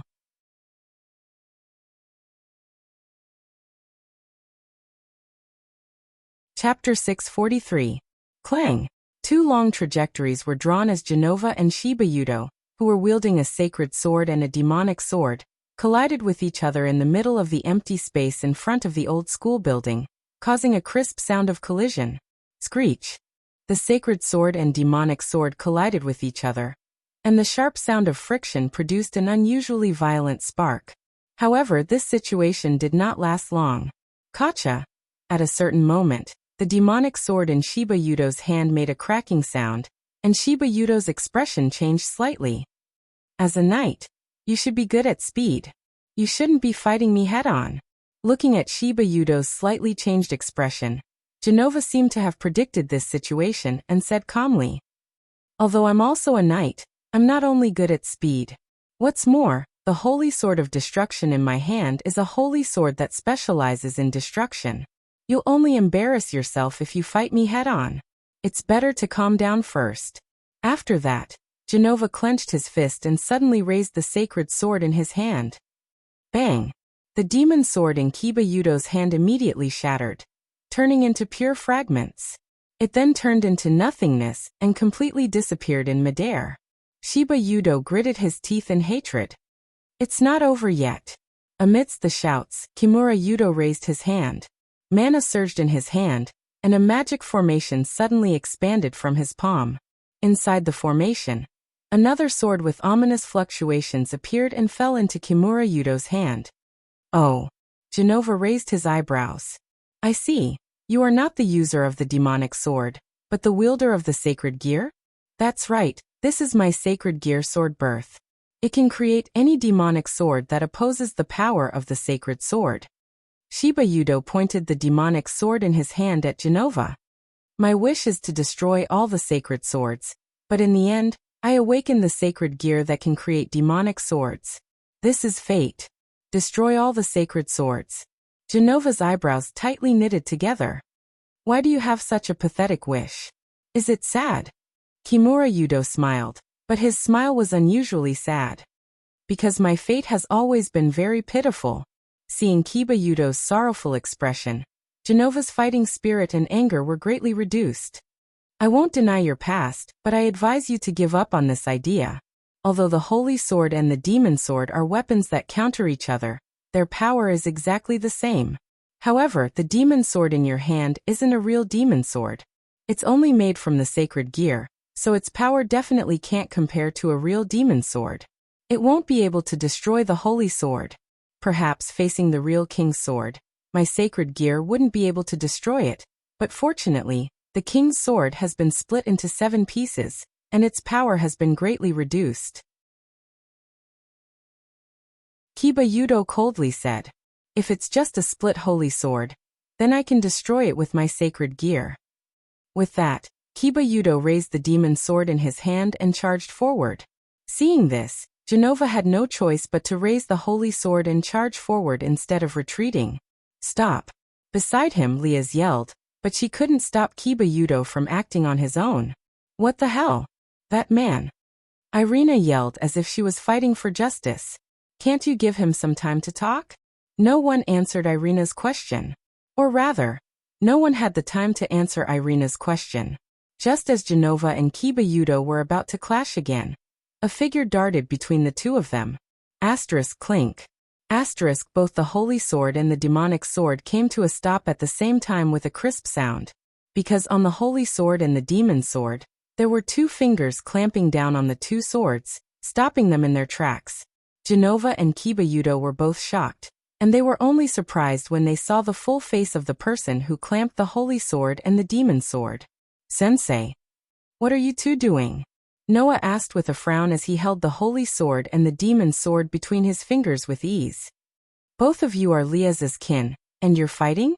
Do you want to be a joke? As he spoke, Noah flicked the holy sword and the demon sword between his fingers with all his might. Asterisk clang. Asterisk it was as though a heavy object had struck the 2 swords. Amidst the resounding sound of metal clashing, Genova and Shiba Yudo couldn't stop their bodies from explosively retreating. Only after retreating 2 to 3 steps did they finally come to a stop. Liaz and the others who saw this all breathed a sigh of relief, and quickly stepped forward. Yudo. Liaz glared at Kiba Yudo a little angrily. Do you know what you're doing? Of course I know what I'm doing, and I know it very well. Kiba Yudo answered with a cold voice that he had never used before. The minister should know why I'm doing this. Is there a need to ask? Yudo. Liaz suddenly fell silent as if she was sad. Even Junai and the kitten turned their heads away. Only Aisha, Irina, and Label looked at each other, not knowing what was going on. Perhaps you have your own reasons for doing this. I heard a little of your conversation just now. You're doing this to destroy the holy sword, aren't you? Noah glanced at Kiba Yudo. But if your goal is the holy sword, why did you attack Genova? Or are you the type to attack your comrades? Kiba Yudo opened his mouth, but he couldn't find the words to retort. Sensei, don't blame him. He did attack the holy sword beside me out of the blue, but I instinctively retaliated. At this time, it was Genova who stood up and spoke up for Yudo. He even said to Yudo, don't worry. I'm sorry. I know you have your reasons, but I won't just sit by and watch you destroy the holy sword. Soon, the 3 factions will have a meeting because of Korkabor. If you destroy the holy sword at this time, it might cause some kind of conflict. Well, although the holy sword can continue to be reforged as long as the core of the holy sword isn't destroyed, Who knows if the church will use this as an excuse to make things difficult for the demons in the upcoming meeting between the three forces? Irina seemed to be reminding him kindly. Even if that's the case, it won't matter? Kiba Yudo's expression became uncertain. I've heard about you from the minister, Genova suddenly said. Can we talk? I have something to tell you. Soon, Genova and Irina led the silent Kiba Yudo into a nearby forest. No one knew what they were talking about. Looking at Kiba Yudo, who was walking into the forest with Genova and Irina, Riaz spoke softly. Do you know about the Holy Sword Project? Noah's heart skipped a beat, but he did not answer. Instead, he chose to listen quietly. Everyone knows that the Holy Sword is the most powerful weapon against demons. As long as a demon touches the Holy Sword, its body will be scorched, killed, or even destroyed. The reason why Genova and Irina can still use the Holy Sword now is because they have adjusted the holy power of the Holy Sword to a mode that demons can use as well. Riaz mumbled to herself. To the believers of the church who believe in their God and see demons as their enemy, the Holy Sword is the ultimate weapon. So a few years ago, the church tried to cultivate people who can use the Holy Sword. Cultivate? Noah's frown deepened. Can the user of the Holy Sword be cultivated? The only ones who can wield the Holy Sword are those who are naturally suited for it. But wouldn't it be beneficial for the church if they could artificially cultivate those who could wield the Holy Sword? Leith sighed. And so the Holy Sword Project was born. At this point, Riaz did not need to continue. Noah understood. Kiba Yudo was the guinea pig of the Holy Sword Project. And a guinea pig that did not end well.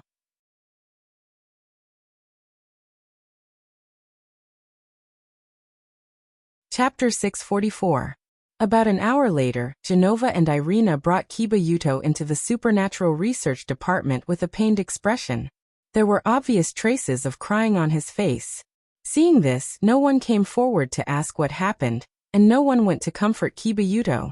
They just looked at him quietly and chose to give him silent encouragement. As for what Genova and Irina talked about with Kiba Yudo, no one in the room knew. Perhaps Riaz knew about it, but she seemed determined to leave Kiba Yudo's affairs to Genova and Irina, as if she had steeled her heart to stay out of it.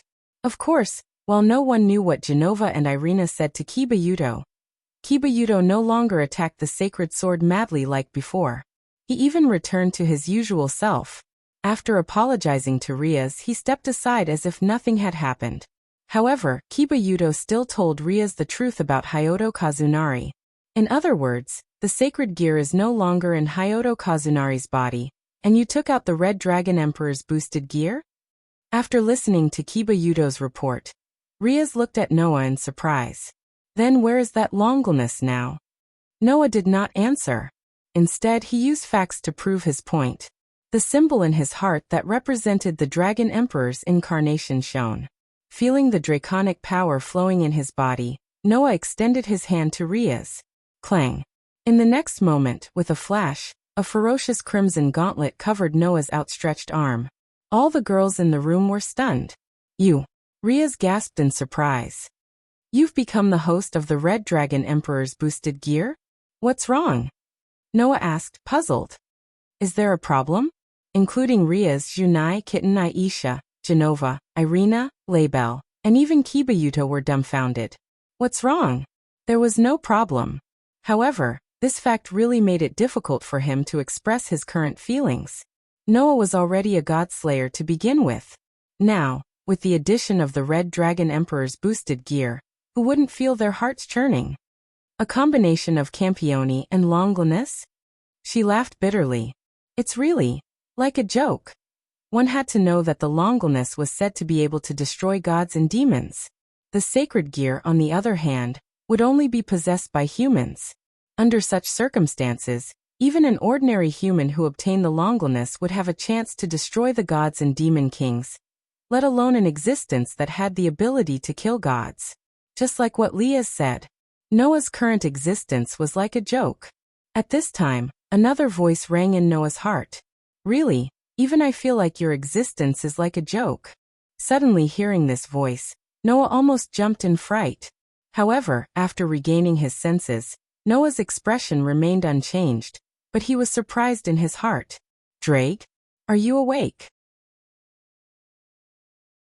The reason for this question was entirely because the consciousness that resided in Noah's soul was usually in a muddled state of deep sleep. Bio was like that, among other things. After all, although he was Noah's clone, in fact, even his soul had been devoured by Noah's soul, leaving only a consciousness that resided in Noah's soul. Once Noah provided magic, the consciousness that resided in Noah's soul would awaken, construct its own body with magic, and descend into the outside world to listen to the orders of Noah, the host that provided life. Therefore, rather than saying that the relationship between Noah and Bio was a main body and a clone, it was better to say that it was a simple beast tamer and a servant. However, without Noah, the beast tamer, to provide magic, Bio, as a servant, would not have a body, let alone a soul. Only a pure consciousness resided in Noah's soul. It was precisely because even his soul had been devoured by Noah's soul that Bio, who only had a consciousness left, could only fall into a state of deep sleep. He would only wake up when Noah called or under special circumstances. For example, when Drake, as the second pure consciousness, resided in Noah's soul, it stimulated the sleeping Bio, causing Bio to wake up. Therefore, without Noah's permission or such a special situation, as a consciousness that was purely residing in Noah's soul, Drake shouldn't be able to stay in a conscious state during normal times. This should also be considered a special circumstance, right? In Noah's heart, Drake's voice continued to sound. Perhaps it's because you used the power that originally belonged to me. Aside from being summoned by you, when you used the Red Dragon Emperor's boosted gear, I could also sense something in your soul and wake up. In other words, Drake would only wake up when Noah used the Red Dragon Emperor's boosted gear? Don't worry about me. Other than being summoned by you, I will only wake up when you use the Red Dragon Emperor's boosted gear. When you cancel the materialization of the Red Dragon Emperor's boosted gear, I will fall into a deep sleep again. Hearing this, Noah nodded in his heart and immediately cancelled the materialization of the Red Dragon Emperor's boosted gear. He smiled at Riaz, who was opposite him. The Godslayer Campione. Using the Godslayer Longelness. Sounds very suitable, doesn't it? It's more than suitable. I don't even know what words to use to describe it. Riaz continued to smile bitterly. I think that the current you is definitely the strongest Red Dragon Emperor in all of history, and there will be no one to surpass you in the future, right? Hearing this, Noah raised an eyebrow. The strongest Red Dragon Emperor in history? Perhaps so. After all, even Varley, who had the Demon King's bloodline, was called the strongest White Dragon Emperor in history by a Sashal, let alone Noah, who was a God-slayer. Since you have become the Red Dragon Emperor, then the White Dragon Emperor should have his eyes on you again, right? Riaz seemed to have thought of Varley and asked Noah, "What are you going to do?" Wally. Noah narrowed his eyes, and then he suddenly changed the topic. Oh right, when will the meeting between the three factions be held? The meeting between the three factions? Riaz was stunned for a moment before she answered truthfully. It will be held tomorrow. As for the location, it will be in Chariot King Academy. It's in Chariot King Academy? Noah was surprised. Why did you choose this place? The reason is simple. As the Demon King's sister and the center of Korkabor's incident, Kana and I are both here. Even the governor of the fallen angels, Asashal, is here. So we decided to hold the meeting here, Riaz said with a slight headache. To be honest, I'm a little worried myself. Whatever Riaz was worried about, someone immediately said it for her. Hey. Irina raised her hand in trepidation. What if the three factions break down during the meeting and start fighting here? Everyone was silent. This was the problem that everyone was worried about. Just how confident are you in the relationship between the three major forces? While saying this, Noah recalled Asa Shur's words. Don't worry, I'll be there for the meeting tomorrow. Hearing this, everyone was stunned. Teacher, you'll be there too? That's right, Asashal asked me to do it. Maybe it's because he doesn't want the three factions to fight after the talks break down. That's why he needs me to be there, right? Noah stood up and stretched. So don't worry, I'll do it if necessary. This was what they needed to worry about the most.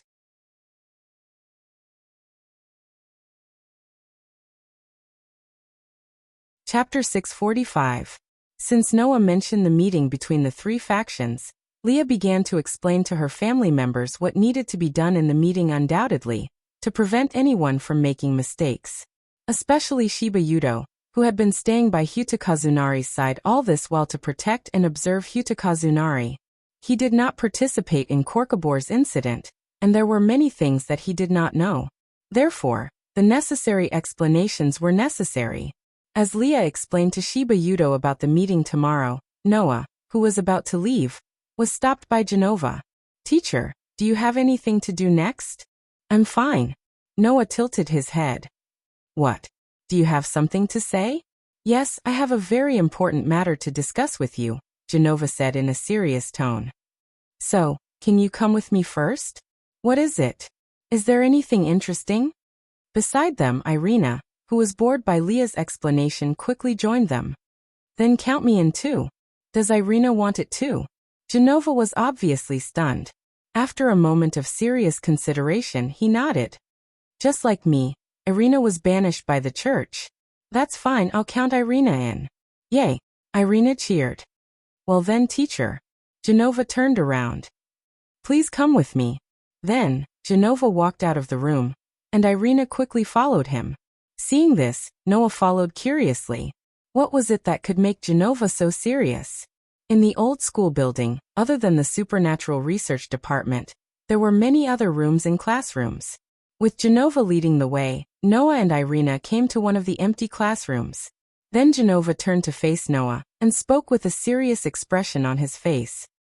"I say, teacher, do you want to have a child with me?" Noah's expression froze when he realized what Genova was planning to do with him. What did Genova say just now? If he did not hear wrongly, he seemed to want to invite Noah to have a child with him? Have a child, right? Am I right? Surely he didn't hear wrongly? Ha!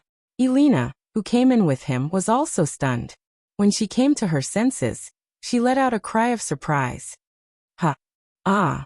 However, when Irina screamed, Genova quickly covered her mouth with his hand. "Irina, don't be so loud. You'll be discovered." Woo woo woo woo. Elena, on the other hand, shook her head with all her might and struggled in a flurry. Her pretty face was completely red. The corner of Noah's mouth twitched when he saw Genova revealing such a serious expression, and saying such words. "Do you know what you're saying?" "What? Was it difficult to understand?" "Then I'll start from the beginning." Genova nodded and spoke to Noah with a serious expression that did not look like he said such unscrupulous words. "I grew up in the headquarters of the church because I was born with the talent to use the holy sword. Therefore, since I was young, the people in the church have been teaching me how to use the sword and diligently learning combat skills for God and religion. When I was young, I was also instilled with the thought that I must fight for God. My dreams and goals were all related to God and faith. I became a sword saint purely for God and preached for Vatican City. I deeply believed in all of this and never doubted it." Genova looked straight into Noah's eyes. "But now God is dead. My faith has nowhere to go and even turned into a demon. It can be said that I have completely lost my goals and dreams. I don't even know the meaning of my life anymore." Hearing Genova's words, Irina calmed down and fell into silence. She seemed to empathize with Genova. "I know that Aisha was in the same situation as you. After being expelled by the church, she was very confused. She didn't even know where I came from, and directly sought refuge with me. It was as if she had lost the meaning of her life." Noah took a deep breath and smiled bitterly. "But what does that have to do with you wanting to have children?" "Of course it has something to do with it," Genova said without hesitation. "At first, I was still confused about what I should do. But when I was drunk at teacher's house and almost had sex, I understood," Genova said as Noah and Irina stared blankly at him. "When I was still serving God, I gave up my consciousness as a woman. For my faith for God, I offered my body, my soul, and my everything to God. But now, I'm a demon. I have the right to take back what I gave up and live as a woman. So my new goal and new dream is to have children." Noah didn't know how to react to all of this. Therefore, Noah could only spit out these words with a stiff face. "Then why did you choose me to be the father of your child? Isn't that obvious?" Genova had a strange look on his face. Since I'm going to have a child, of course I want it to be a strong and healthy child. You're the unprecedented Godslayer and the legendary Red Dragon Emperor. As the child's father, you're the most suitable, aren't you? While saying this, Genova looked at Irina. Irina, you also want a strong and healthy child, right? You're asking me? Irina was a little confused. If I'm going to have a child, of course I want the child to be strong and healthy, but, see, even Irina thinks so, right? Genova seemed to be emboldened as he raised his head and puffed out his chest. Then Elena, come and have a child with me. Huh? Elena exclaimed once again. I want one too. Isn't that obvious? Genova patted Irina's shoulder. Just like me. Irina once swore to dedicate everything to the Lord. Now she has reincarnated into a demon just like me. Then, you should also be like me. Release everything of the woman you once abandoned, and fulfill the responsibilities of a woman, right? Is that so? The naive Irina was even more confused. I see. I also have to fulfill my responsibilities as a woman. Don't agree. Noah finally couldn't help but say. Don't you know how much your thoughts are worth ridiculing? Unfortunately, Noah's words were automatically ignored by Genova. No matter what, it's indeed a pity that we didn't manage to have a child the last time. So let's take this opportunity to make a child. Genova didn't know how shameless his words were. He reached out and hugged Noah. It was believed that Genova would be able to hug Noah completely soon. This made Noah's brain go blank. Irina. However, at this moment, Genova seemed to have thought of something. He turned around and faced the confused Irina. You too. Then, without giving Irina a chance to react, Genova walked towards Irina as though he was going to do something to her. Wait. Irina hurriedly began to resist. However, Genova forcefully pushed the flustered Irina towards Noah. Noah instinctively reached out and pulled Irina into his arms. Am I finally going to welcome this moment too? Irina, who was still in a mess, closed her eyes. Her beautiful face was filled with motherly love. Ah Lord, what should I do? Come on. Genova appeared behind Noah and hugged him. You can do whatever you want. Being squeezed by a girl from the front and back, Noah felt that his heart was really breaking down bit by bit. This level of feeling was naturally incomparable to the last time when Lyeth and the other 7 girls pounced on him. However, no matter which time it was and how many people there were, that wasn't the main problem. The main problem was that Noah really couldn't get used to it, could he? Therefore, Noah was on the verge of tears. Can you not do this every time? At this moment, the classroom door opened. Outside, Label's pretty face was red as she yelled. Don't even think about monopolizing Lord Noah. As soon as she said that, Label also pounced on him.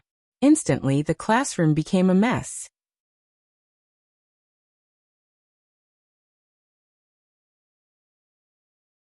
Chapter 646. Because of Label's interference, Noah naturally did not manage to accomplish anything in the end. After that, Noah found out that Label had found Noah, who was abducted, into the classroom of the old school building, and even dragged Irina along.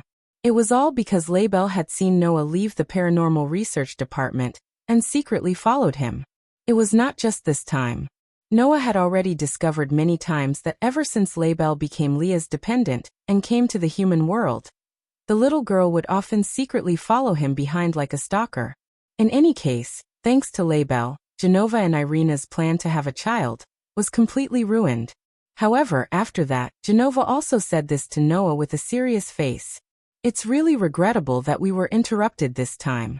I'll look for you next time when I have the chance, teacher. Of course, I'll bring Irina along. If possible, I'd like to bring Aisha too. After all, we're all believers who have dedicated our lives to the Lord. Aisha must be very lost right now. And I need to bring Aisha and Irina together to find the true joy of being a woman. When the time comes, I'll leave it to you, teacher. After saying this, Genova gradually left with a determined expression, leaving Noah dumbfounded. This girl was actually planning to bring her family to Noah to have a child together? Did this mean that Noah had profited? Or that the church's trio had profited? In any case, that day, Noah truly understood how terrifying Genova was. It was estimated that in the following period of time, Noah would have to work hard to protect his chastity. After all, no matter what, Noah would not really push Aisha, Genova, and Irina away just because of Genova's words. At least he had to be mentally prepared, right?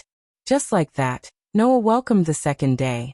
Today was the day of the meeting between the three major factions.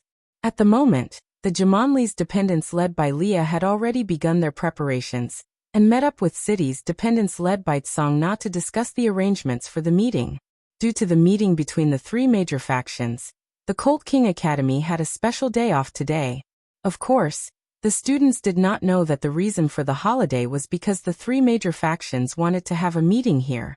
As the true master of the Colt King Academy, Leah had arranged for the school to have a day off today.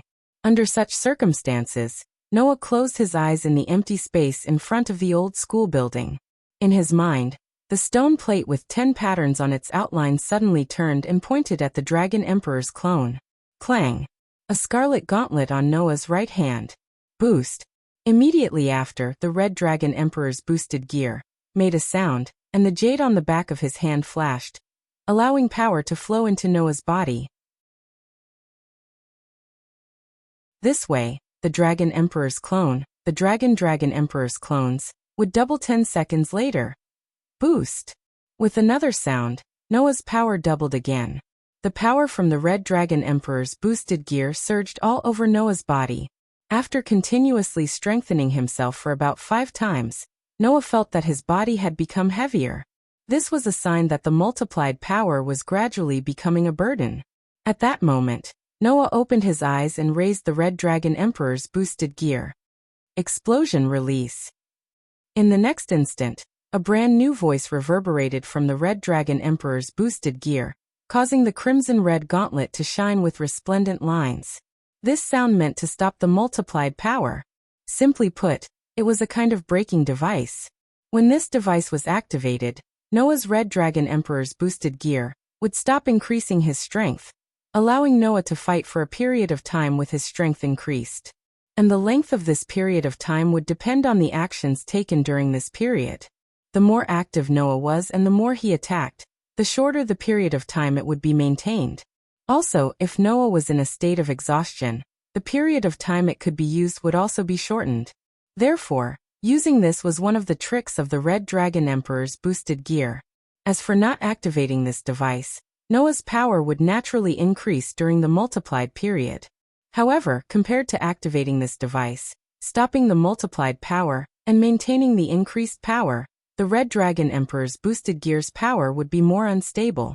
If this device was not activated and Noah casually moved, there would be a risk of the multiplied power being reset and returning to its original state. Therefore, stopping the multiplied power before using this ability was still quite reliable. Therefore, the extraordinary power began to run wildly in Noah's body. If Noah's original power was compared to 1, then after the first multiplied power, Noah's power would become 2. After the second multiplied power, the 2 power would become 4. After the third multiplied power, it would become 8. So on, the fourth multiplied power would be 16, and the fifth multiplied power would be 32. This allowed Noah's power to increase to 32 times its original power. And when Noah's Dragon Emperor avatar was used, Noah could obtain power comparable to a giant dragon. In other words, now the power flowing in Noah's body was 32 times that of a giant dragon's power. Noah, who clearly knew how powerful he was now, could not help but murmur, "If I could still use the balance breaker." In that case, the Dragon Emperor avatar would become the third most powerful among Noah's 10 avatars. I just don't know if my sacred gear can reach the balance breaker level. This was the only thing Noah was worried about. It was out of the control of the system, and when it entered Noah's body, it was completely transformed into pure energy. The power of the Red Dragon Emperor's boosted gear was now only in the form of a sacred gear, so it should be considered as an ability of the Dragon Emperor incarnation. Therefore, strictly speaking, Noah's Red Dragon Emperor's boosted gear was no longer a proper sacred gear. I hope it works. Just as Noah was about to continue exploring the boosted gear's ability, the door of the old schoolhouse opened, and Lias led a group of family members out of the old schoolhouse. Noah, who exchanged glances with Lias, immediately understood and cancelled the use of the Dragon Emperor avatar. Red Dragon Emperor's boosted gear automatically disappeared when the Dragon Emperor avatar was cancelled. Then Noah joined Liath's group and stood side by side with her. Together, they walked toward the schoolhouse with a group of Zamonli's family members. The entire Cult King Academy was covered by a thick layer of crystal-like barrier. Within the barrier, around the Cult King Academy, small teams formed by the three major factions demons, angels, and fallen were patrolling everywhere, filling the entire school with a solemn atmosphere. Walking in a corridor of the schoolhouse, Lias was explaining to Noah. This time, the meeting will be held in the schoolhouse's conference room. The representatives of the three factions will be present. The demons will be represented by the great demon king Lucifer.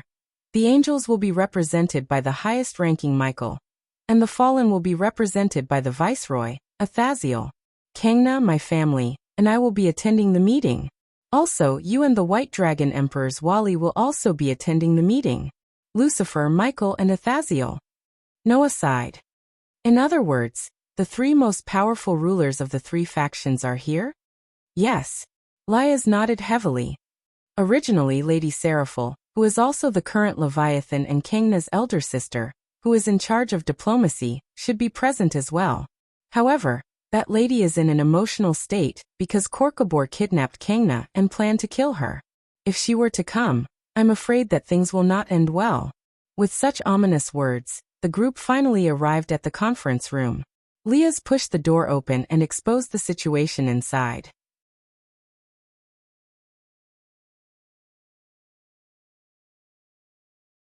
Chapter 647. What appeared in front of Noah and the others was a vast conference room. There was a table in the conference room, and it looked quite luxurious. There were only 3 seats next to it, and one could tell at a glance who they were for. And on the seats, 3 people had already sat down.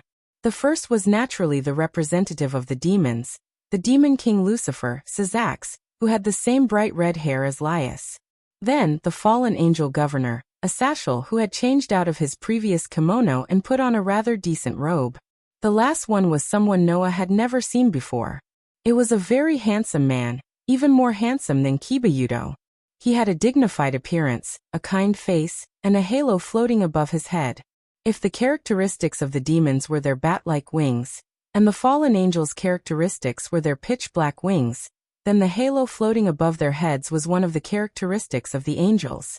Then, there was no need to doubt who this person who sat on the same level as the demon king and the fallen angel governor was. The commander of the heavens, the leader of the angels, and the most powerful right-hand man of the God of the Bible, Michael. Like Asashel, he had the highest position, 6 pairs of 12 wings, and was the superior of all the angels.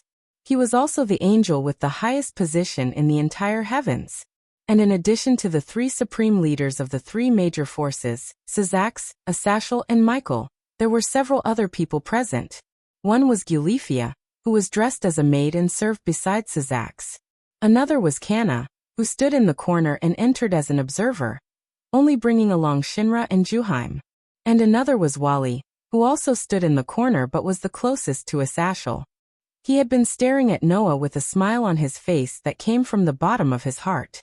The scene was silent. An extremely solemn atmosphere filled the entire conference room. Perhaps feeling nervous, Noah felt the corner of his clothes being tightly grabbed by Isha. Not only Isha, but even Genova and Irina had heavy expressions on their faces. They glanced in Michael's direction from time to time, and then turned their heads away. As believers who once believed in God, Aisha, Genova, and Irina felt very unnatural when facing the highest leader of the angels, the highest representative of heaven, and the right-hand man of the God of the Bible, right? However, Michael did not mind Aisha, Genova, and Irina's unnatural behavior. After giving the 3 girls a kind smile, he turned to Noah. I've wanted to meet you for a long time. You must be the legendary God-slayer, right? Let me introduce you, Syzax said to Noah. This is Noah Dole. He seems to be attending our meeting as an observer. He was the one who crushed Kokbor's ambitions during the previous attack. I've heard about this matter. Michael lowered his head towards Noah. Thank you again. You don't have to thank me. Noah took a deep look at Michael and smiled indifferently. As a reward, the Holy Sword of Destruction and Holy Sword of Mimicry belong to me. The other 3 holy swords taken by Kokbor, including the Holy Sword of Skyflash, have been returned to the church through Leah's hands. I remember I've said this before. In order to take back the stolen holy swords from Kokbor, the church sent Genova and Irina over in an attempt to take back the holy swords that had fallen into the hands of the fallen angels. After that, Genova and Irina were expelled from the church because they knew that God was dead. The Holy Sword of Destruction and Holy Sword of Mimicry were naturally still in the hands of these 2 girls. Therefore, using the excuse of crushing Kokbor's ambitions as an excuse, Noah gave Leah the Holy Sword of Skyflash that he obtained from Freed and the other 2 holy swords that Genova and Irina found after the incident, and asked Leah to convey Noah's thoughts. Therefore, the Holy Sword of Destruction and Holy Sword of Mimicry continued to stay in the hands of Genova and Irina, and did not cause the church to send people to take them back. As a human who did not belong to any faction, Noah had the right to make such a request. Even so, please allow me to express my gratitude to you. Michael's smile was still as peaceful as ever. It's all thanks to you that things didn't get to the worst point. No. Didn't we find a way to clean up the mess? Asashel said shamelessly. I've even sent the White Dragon Emperor out on my side. Asashel's words made the atmosphere in the meeting room drop to the freezing point once again. Doesn't this man know that the main purpose of today's 3-party meeting is to hold the fallen angels accountable? I've already said before that Kokbor's actions were entirely his own initiative, and he can't represent the fallen angels. Asashel spread his hands helplessly. Now we've already given Kokbor the punishment he deserves, so can we not continue talking about such meaningless matters? Meaningless matters? Sazix asked. Does the governor think that the fallen angels don't need to bear any responsibility for Kokbor's actions at all? Well, no matter what, it's our people who caused the mess. Naturally, I won't shirk all responsibility. Asashel waved his hand impatiently.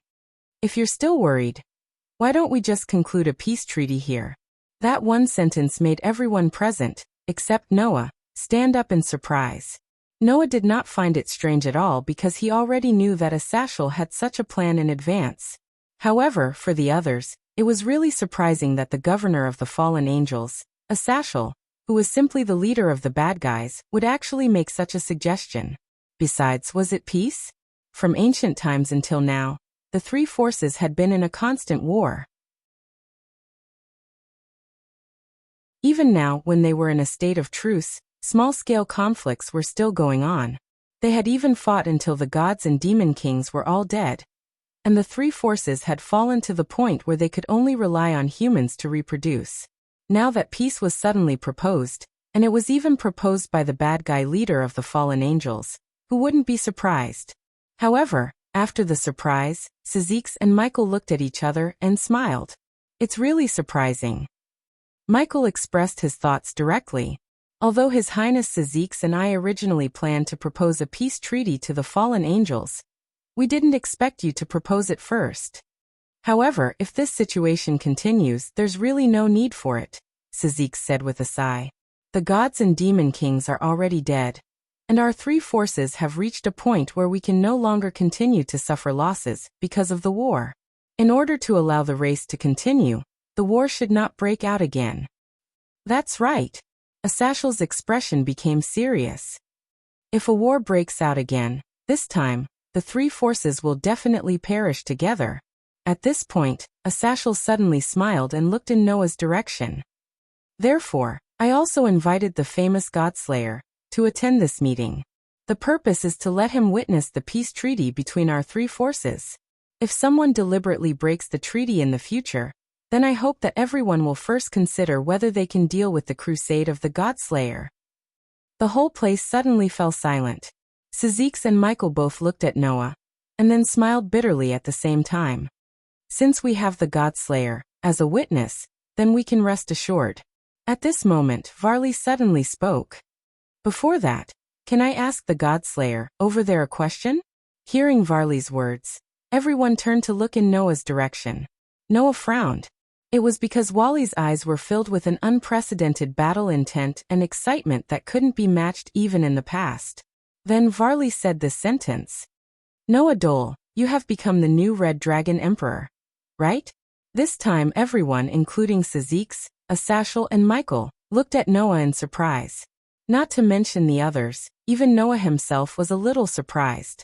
This Varley already knew that Noah had become the host of the Red Dragon Emperor's boosted gear. It seemed that the relationship between the Red Dragon Emperor and the White Dragon Emperor was deeper than Noah imagined.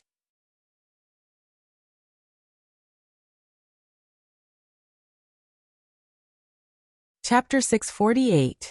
Now the Red Dragon Emperor's boosted gear had completely turned into pure power and was absorbed by Noah. That was to say, unlike other sacred gear holders, Noah did not have any sacred gear in his body. The Red Dragon Emperor's boosted gear was only one of the Dragon Emperor's abilities. When Noah used the power of the Dragon Emperor, it was only instantiated in the form of sacred gear. If Noah did not instantiate the sacred gear, then he would not be considered a sacred gear holder at all. No one would be able to discover the existence of the Red Dragon Emperor's boosted gear. From the beginning to the end, Noah only had the authority of the 10 incarnations. Whether it was the power of Welslana, Mekker or Drake, it was integrated into Noah's body. After being absorbed by Noah's overbearing physique, it was considered Noah's own power.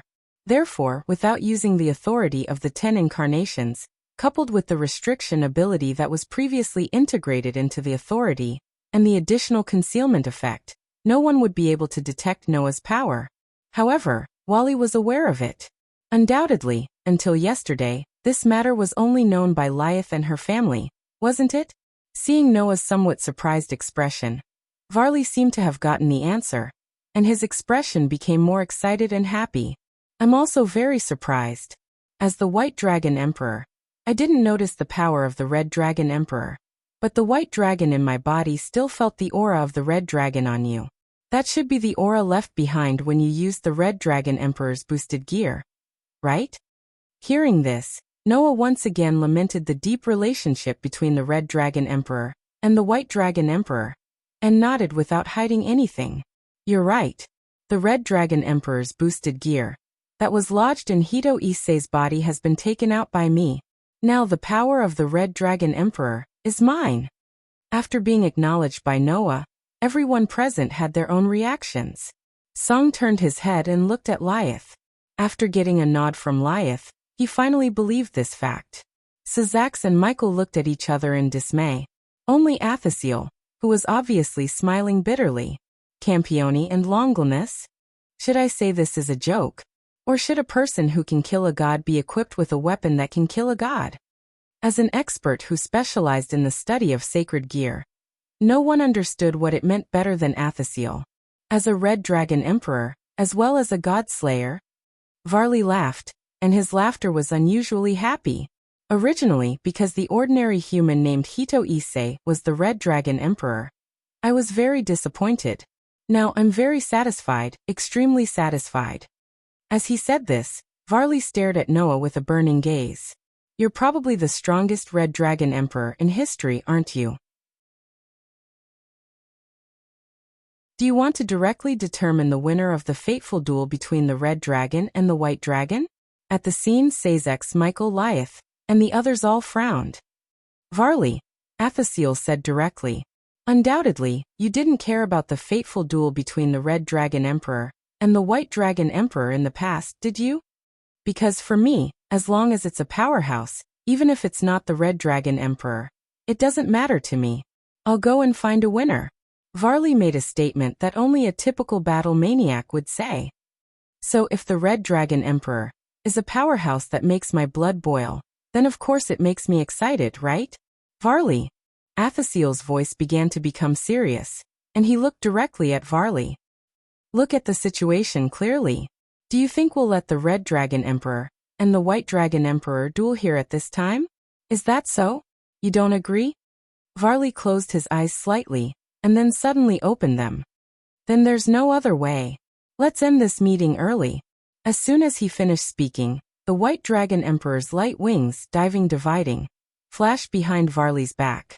Under the gaze of everyone present, the light wings behind Varley flapped, and he flew in the direction of the window. Bang! In the crisp sound, Varley directly crashed through the window of the meeting room and soared into the sky.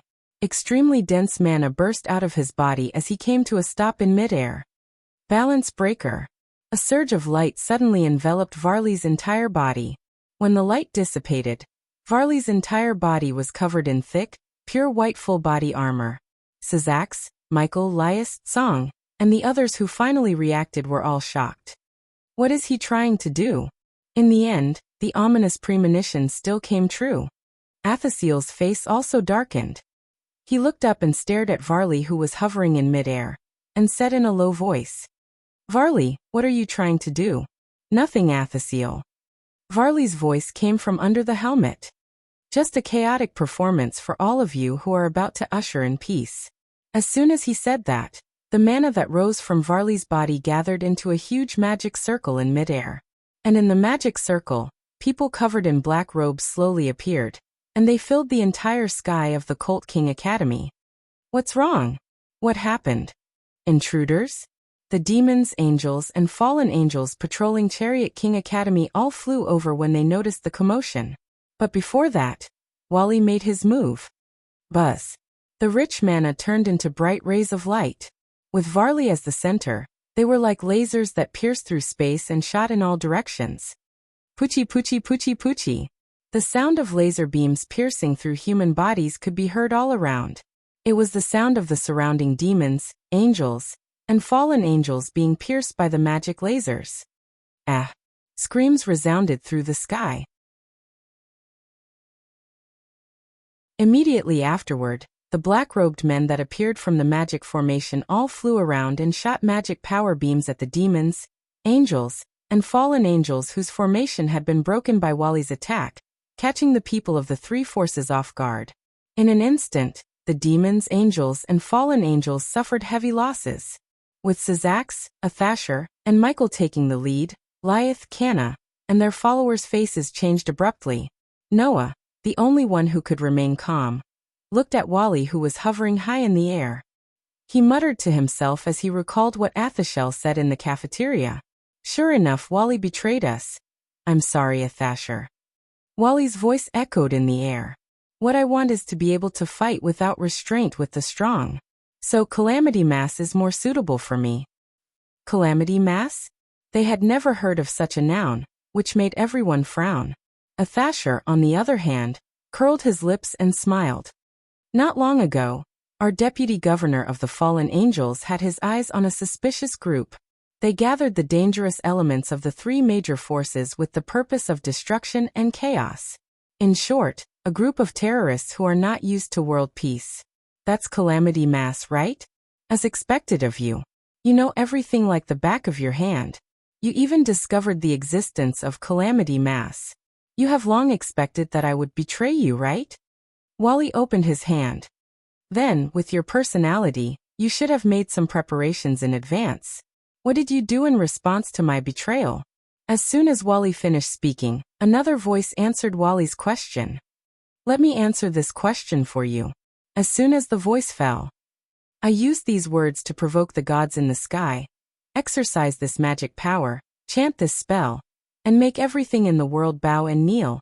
A formless wave spread out along with the chanting of the spirit of words.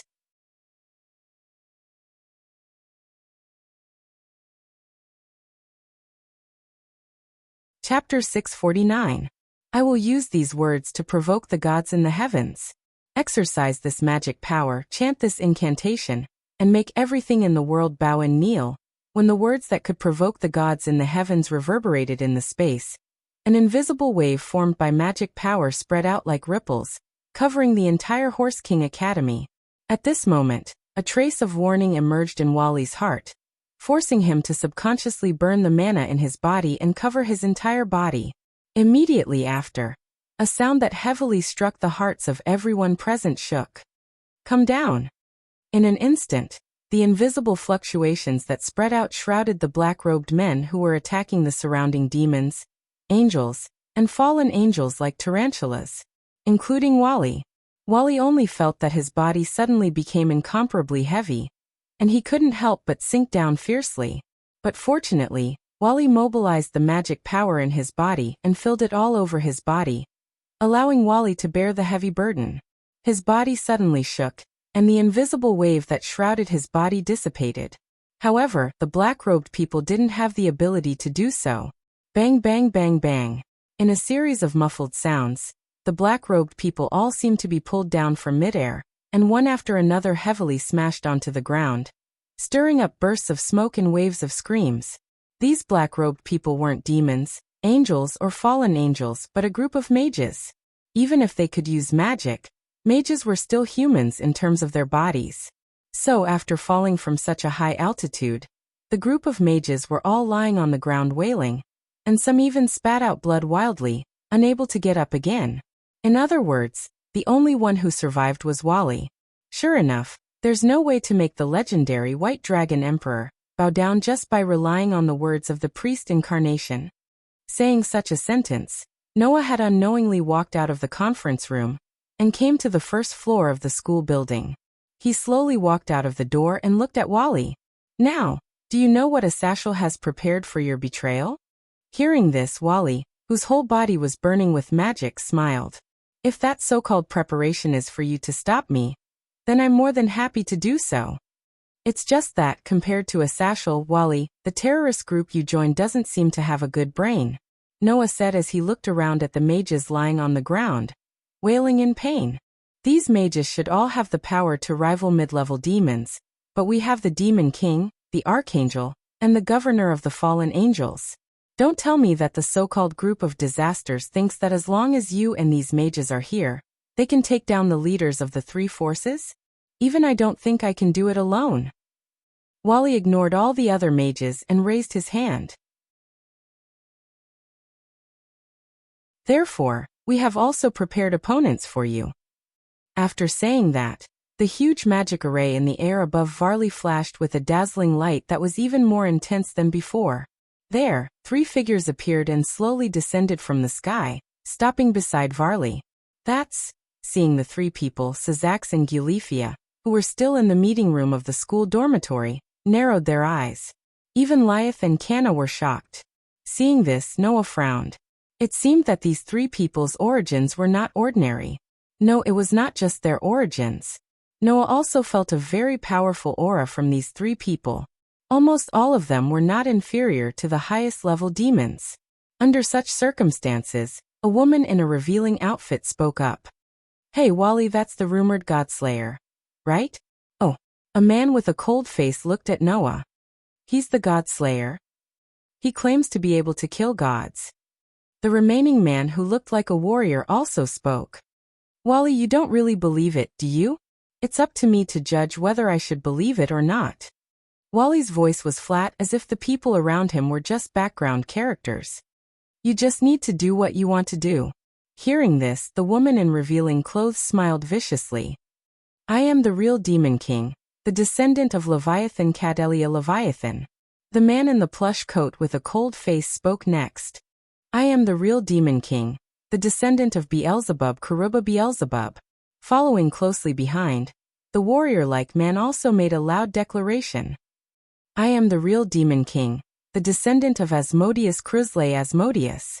Finally, Wally's emotionless voice rang out. I am the real Demon King, the descendant of Lucifer Wally Lucifer. The four descendants of the old Demon King stood side by side in the air, their bodies burning with terrifying magical power. Come. It's time to bring chaos and destruction to this world. As soon as the words were spoken, Cadelia, Sharuba, and Cruzelia immediately crouched down and shot toward the school dormitory as they spoke in unison. Despicable fake Demon King, accept the punishment of the real Demon King. Seeing the three descendants of the old Demon King charging toward them, Lias, Tsongna, and the others' faces tensed up. On the other hand, Sazax, Asashal, and Michael calmly reached out with their hands. In their hands, rich energy waves slowly took effect. A shining barrier covered the entire school dormitory. Cadelia, Karuba, and Cruzlay's bodies burned with surging magical power as they crashed into it. Boom! A deafening sound and an indescribable tremor came from the school dormitory. However, Noah merely took a glance in that direction and stopped observing them. There was no other reason. Noah did not think that the descendants of the Demon King could do anything to the real Demon King, the leader of the angels, and the governor of the fallen angels. So ignoring the commotion over there, Noah looked straight at the only one left, Wally. The descendants of the 4 old Demon Kings, the other 3 have gone to attack the leaders of the 3 forces. They should be thinking of seizing power, a coup, or even changing the world. Aren't you coming with them? Didn't I say so? Wally spat out. I'm only interested in fighting the strong. As Wally's last word fell, his figure disappeared like a ghost. Whoosh. Noah could clearly see a white meteor-like trajectory suddenly appear in the air. It swept through the air at an extremely fast speed and shot towards him. At that moment, Noah cancelled his priest form and used Dragon Emperor instead. All evildoers, be afraid of my power. Now I will have the majesty of 10 mountains, the power of 100 rivers, and the strength of 1,000 dragons. The majestic me will raise the ferocious power of dragon-slaying dash. At this moment, terrifying magic power gushed out of Noah's body unreservedly, making him seem as if he was bathed in a wave of air, causing the surrounding space to emit a crackling sound. As a god-slayer, the instinct of fighting had been completely integrated into Noah's body. Therefore, there was no need for any preparation time. Facing Wally's head-on challenge, Noah's body automatically adjusted to the most perfect combat state, filling Noah's body with power. In an instant, the power that could rival a dragon flowed into Noah's body, and Noah's senses also instantly obtained a divine skill state that far exceeded the wild instinct and intuition. Noah clenched his right fist and shook his arm. Bringing about an unusually powerful force, he blasted it toward the space in front of him without any fancy moves. Whoosh! Just as Noah's right fist blasted into the space in front of him, as if it was calculated, a white trajectory cut through the sky and stopped there, revealing Wally's figure. Immediately, Wally also raised a hand covered in armor, and slapped Noah's right fist as fast as lightning. Bang! A terrifying ripple of wind suddenly burst out, causing cracks to appear on the ground and setting off a powerful wind wave. Some of the gravel in the open space were directly shaken into powder.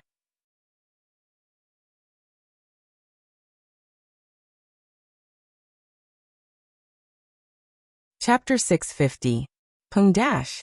The powerful shockwave spread out from the open space in front of the Full King Academy, digging up the soil and stones on the ground, and mercilessly landing on the barrier that covered the entire Full King Academy. Ping ping pinch ping ping dash.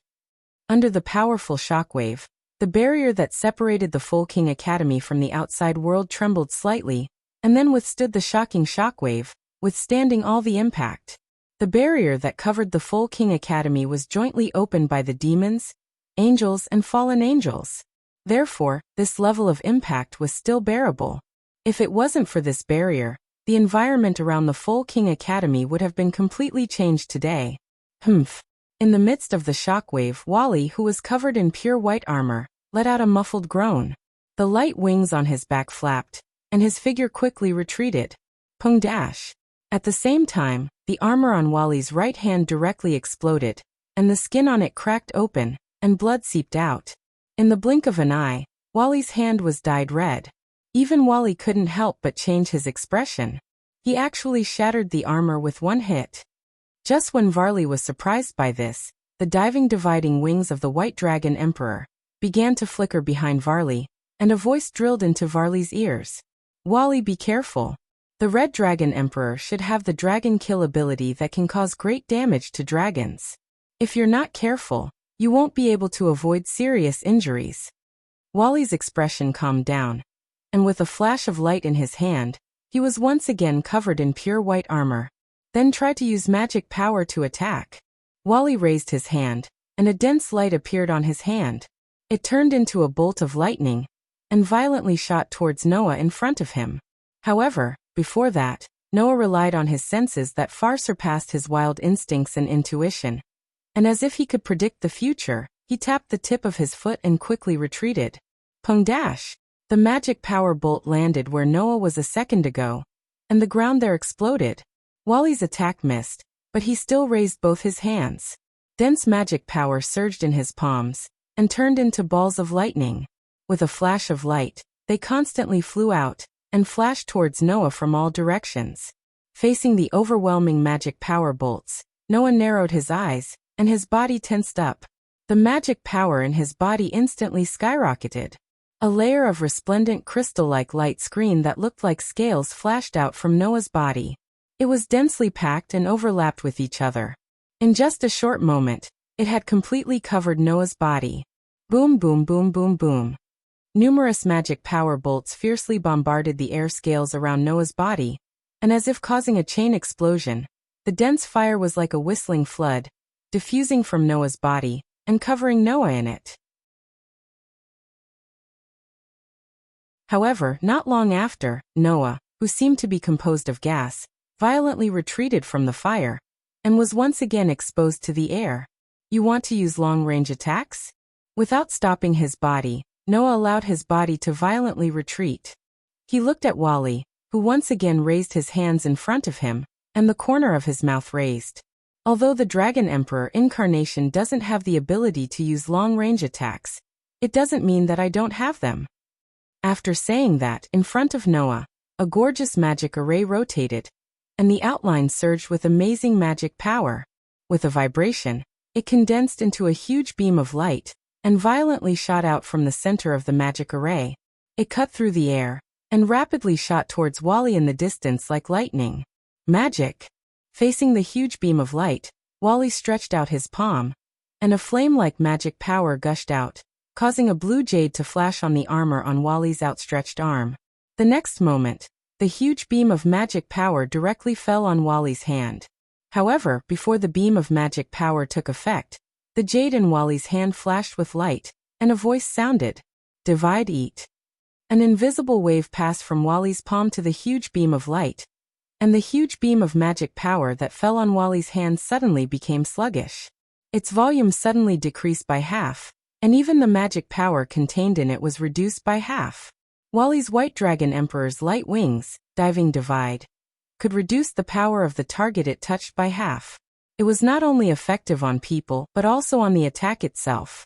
In addition, Wally was still in the balance breaker state, and could use the ability to reduce power by half at any time. As long as Wally was willing, he could use the ability to reduce power by half a dozen times in a short second, and weaken the beam of magic power to the point of self-collapse. Of course, the balance breaker state also had a time limit. In the balance breaker state, the more Wally used the ability to reduce power by half, the shorter the duration of the balance breaker state would be. However, Wally didn't need to worry about this problem at all. Every sacred gear had a balance breaker state. Every balance breaker also had a time limit. However, the stronger the user was, the higher the proficiency of the balance breaker state, and the longer the balance breaker state could be maintained. As a descendant of the Demon King, Wally's magic power was very powerful. Under such circumstances, Wally's balance breaker state could be maintained for a whole month. Even if the continuous use of the ability was reduced by half, the balance breaker state could still be maintained for at least a day, so there was no need to worry about this problem at all. Unfortunately, Wally's opponent was even worse. Boost! At the same time when Wally used the ability to reduce power by half, a voice sounded in the distance. Suddenly, the magic light beam that had been weakened by half suddenly expanded, and recovered to its original power. Wally's expression changed, and he suddenly raised his head and looked at the opposite side. There, Noah also stretched out a hand, and placed it on the magic circle that was emitting the magic light beam. On Noah's hand, a scarlet ferocious gauntlet appeared there, and the jade on the back of his hand was still flashing. Impressively, it was the Red Dragon Emperor's boosted gear. Boom! In the next moment, the magic light beam directly exploded, setting off a violent wave of fire that shook the surroundings, and also covered Wally's body in it. Looking at the expanding wave of fire, Noah's expression was as calm as ever. It's just a simple attack, by processing magic power into a cannonball.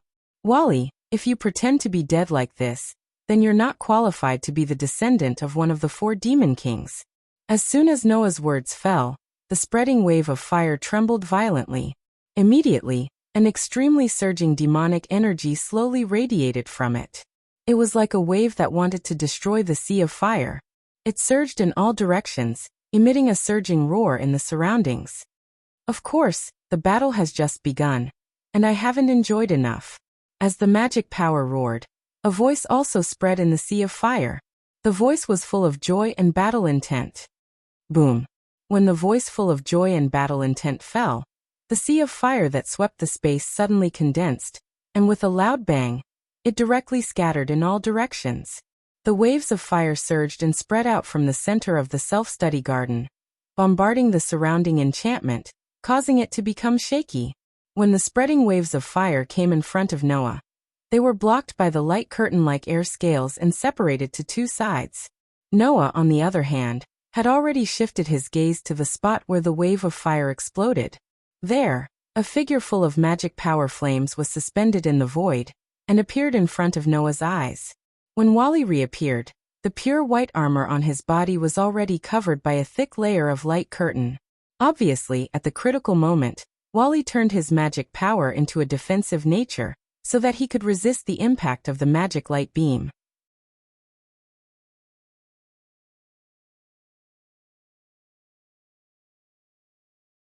Chapter 651.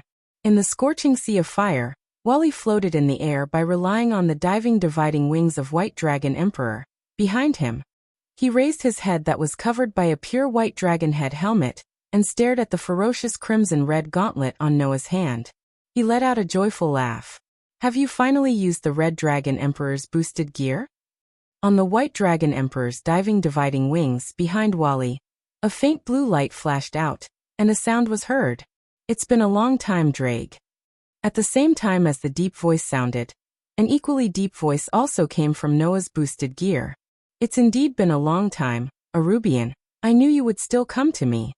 Because Noah used the boosted gear, Drake's consciousness in Noah's soul also awakened. It was because he felt Drake's consciousness awakening that the white dragon named Arubian made a sound. However, when he heard Drake's voice, Arubian suddenly fell silent for a moment. Then he said in surprise, "It feels like you're different from before, Drake. Is it my illusion?" "No, I've changed a lot." Drake's voice kept echoing from the Red Dragon Emperor's boosted gear Jade. "But you're the same. You actually chose the descendant of the Demon King as your host. It's really not funny. With his bloodline and talent, he should be able to easily surpass your previous hosts, right? Choosing a host is a function of the system. We can't choose a host ourselves. This time is really a coincidence, but I'm very surprised that I'm a descendant of the Demon King." Arubian's voice was still deep. "However, I thought that with Varley as my host, I wouldn't lose to you this time. In the end, isn't your host more cheating than the descendant of the Demon King? Just like what you said, even I am surprised. However, my previous host was just an ordinary human. Who would have thought that he would suddenly become like this?" The crimson value on the gauntlet flashed in agreement with Drake's every word. "So, I'll tell you the truth, Arubian. Let your host run away quickly. You can't win against my partner." Drake said this sentence quite matter-of-factly. Unlike when he first resided in Noah's soul, he didn't know much about Noah. Now Drake really understood how strong Noah was. Even his existence was so cheating. In addition, Noah hadn't used the rest of his clones yet.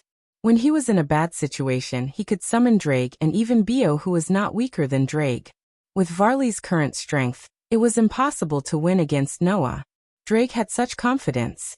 Hearing Drake's voice clearly, Arubian didn't have time to say anything, and Varley suddenly laughed out loud. "Whether I can't win or not, you'll know after seeing my full strength." Hearing this, Arubian was a little surprised. "Varley, are you going to use that?" Varley didn't answer Arubian's words. Instead, he shook the light wings on his back and raised one hand high above his head. Clank! At this moment, All the precious gems on Wally's armor shone with dazzling rainbow-colored radiance, bathing Wally in intense light. At the same time, the dragon power on Varley's body crazily increased. Seeing this, Noah, who had been silent all this while, gradually narrowed his eyes. Varley's aura, impressively, had far exceeded the level of the so-called Demon King, reaching the level of the God Slayer. That Noah knew. Under such circumstances, Varley chanted in a deep voice. I awaken as just as Varley chanted in a low voice, as if to cater. The gems on Varley's body didn't belong to Varley, and it was full of ominous voices. Are you going to turn into ashes? Has he turned into ashes? It was like a curse, filled with resentment and loathing. Varley didn't care. Under the echo of the voice full of resentment and hatred, he continued to chant an ominous spell. The second sky dragon deprived of everything. The dream is about to end. The illusion is about to begin. The body envies the infinite, the heart seeks dreams, all. That's right, give up everything you have. I, the overbearing white dragon, invite you to enter the limit of stainless. When the last spell fell, a large amount of strong light soared from Varley's body. Juggernaut Drive. A violent aura burst out from Wally's body and swept in all directions, extinguishing the sea of fire and scraping away the soil. It was no longer the aura of Varley's magic power, but the aura of a dragon. In the aura, Varley's aura crazily expanded. When it stopped, the fluctuation of power had reached a point where Noah couldn't help but be serious. It was not weaker than the power of veteran godslayers like Warban and Luo Hao. It's a bit troublesome, partner. Draeger's voice also began to become serious. That Varley can use Juggernaut Drive. You have to be careful. If you don't use your full strength, you will die. Noah didn't doubt the authenticity of Draeger's words at all. He looked forward and directly asked, "What's Juggernaut Drive?" Only people like us, who have magical creatures sealed in the sacred gear, can use an ability that is even more powerful than the Balance Breaker, Draeg said in a deep voice. Once the Juggernaut Drive is used, the restrictions of the sacred gear can be removed, allowing the holder to have the power of the monster sealed inside the sacred gear before it died. In other words, Wally now has the power of a sky dragon at his peak, which is even more powerful than the gods and demon kings. Even if it's you, if you don't deal with it seriously, you will definitely die. Hearing this, Noah couldn't help but be speechless. A sky dragon at his peak could be ranked in the top 10 of this world. In the face of such power, it was no wonder that Noah felt that Varley had reached the strength of Warban and Luo Hao. There's actually such a level of power? That's not a power that can be used casually. It's very risky, Draeger said. In this state, the holder of the sacred gear is very likely to be unable to control his mind, causing him to go berserk and even have his life sucked away. It will only stop when the host dies. There's no doubt that it's a cursed power. Just as Draeger finished speaking, Varley's voice sounded. That's under normal circumstances. I'm different. Saying such a sentence, in front of them, in the dazzling light, Varley's figure gradually appeared. His whole body was still covered in pure white armor, but his size had almost doubled. Moreover, that pure white armor had become a lot more ferocious, like a dragon, making people's hair stand on end. Thanks to the bloodline of the Demon King, my magic power is very strong. By consuming a lot of magic power, I can freely use Juggernaut Drive for a short period of time. The time is only a few minutes, but it's enough. So let's begin. After saying that, the light wings on Varley's back flapped fiercely, and his body shot out like a ray of light, appearing above Noah's head. Behind him, the pair of light wings actually twisted in an instant, as if they had turned into sharp spears. With the violent energy of a fierce beast, they enveloped Noah's whole body like raindrops. Noah's gaze was slightly cold.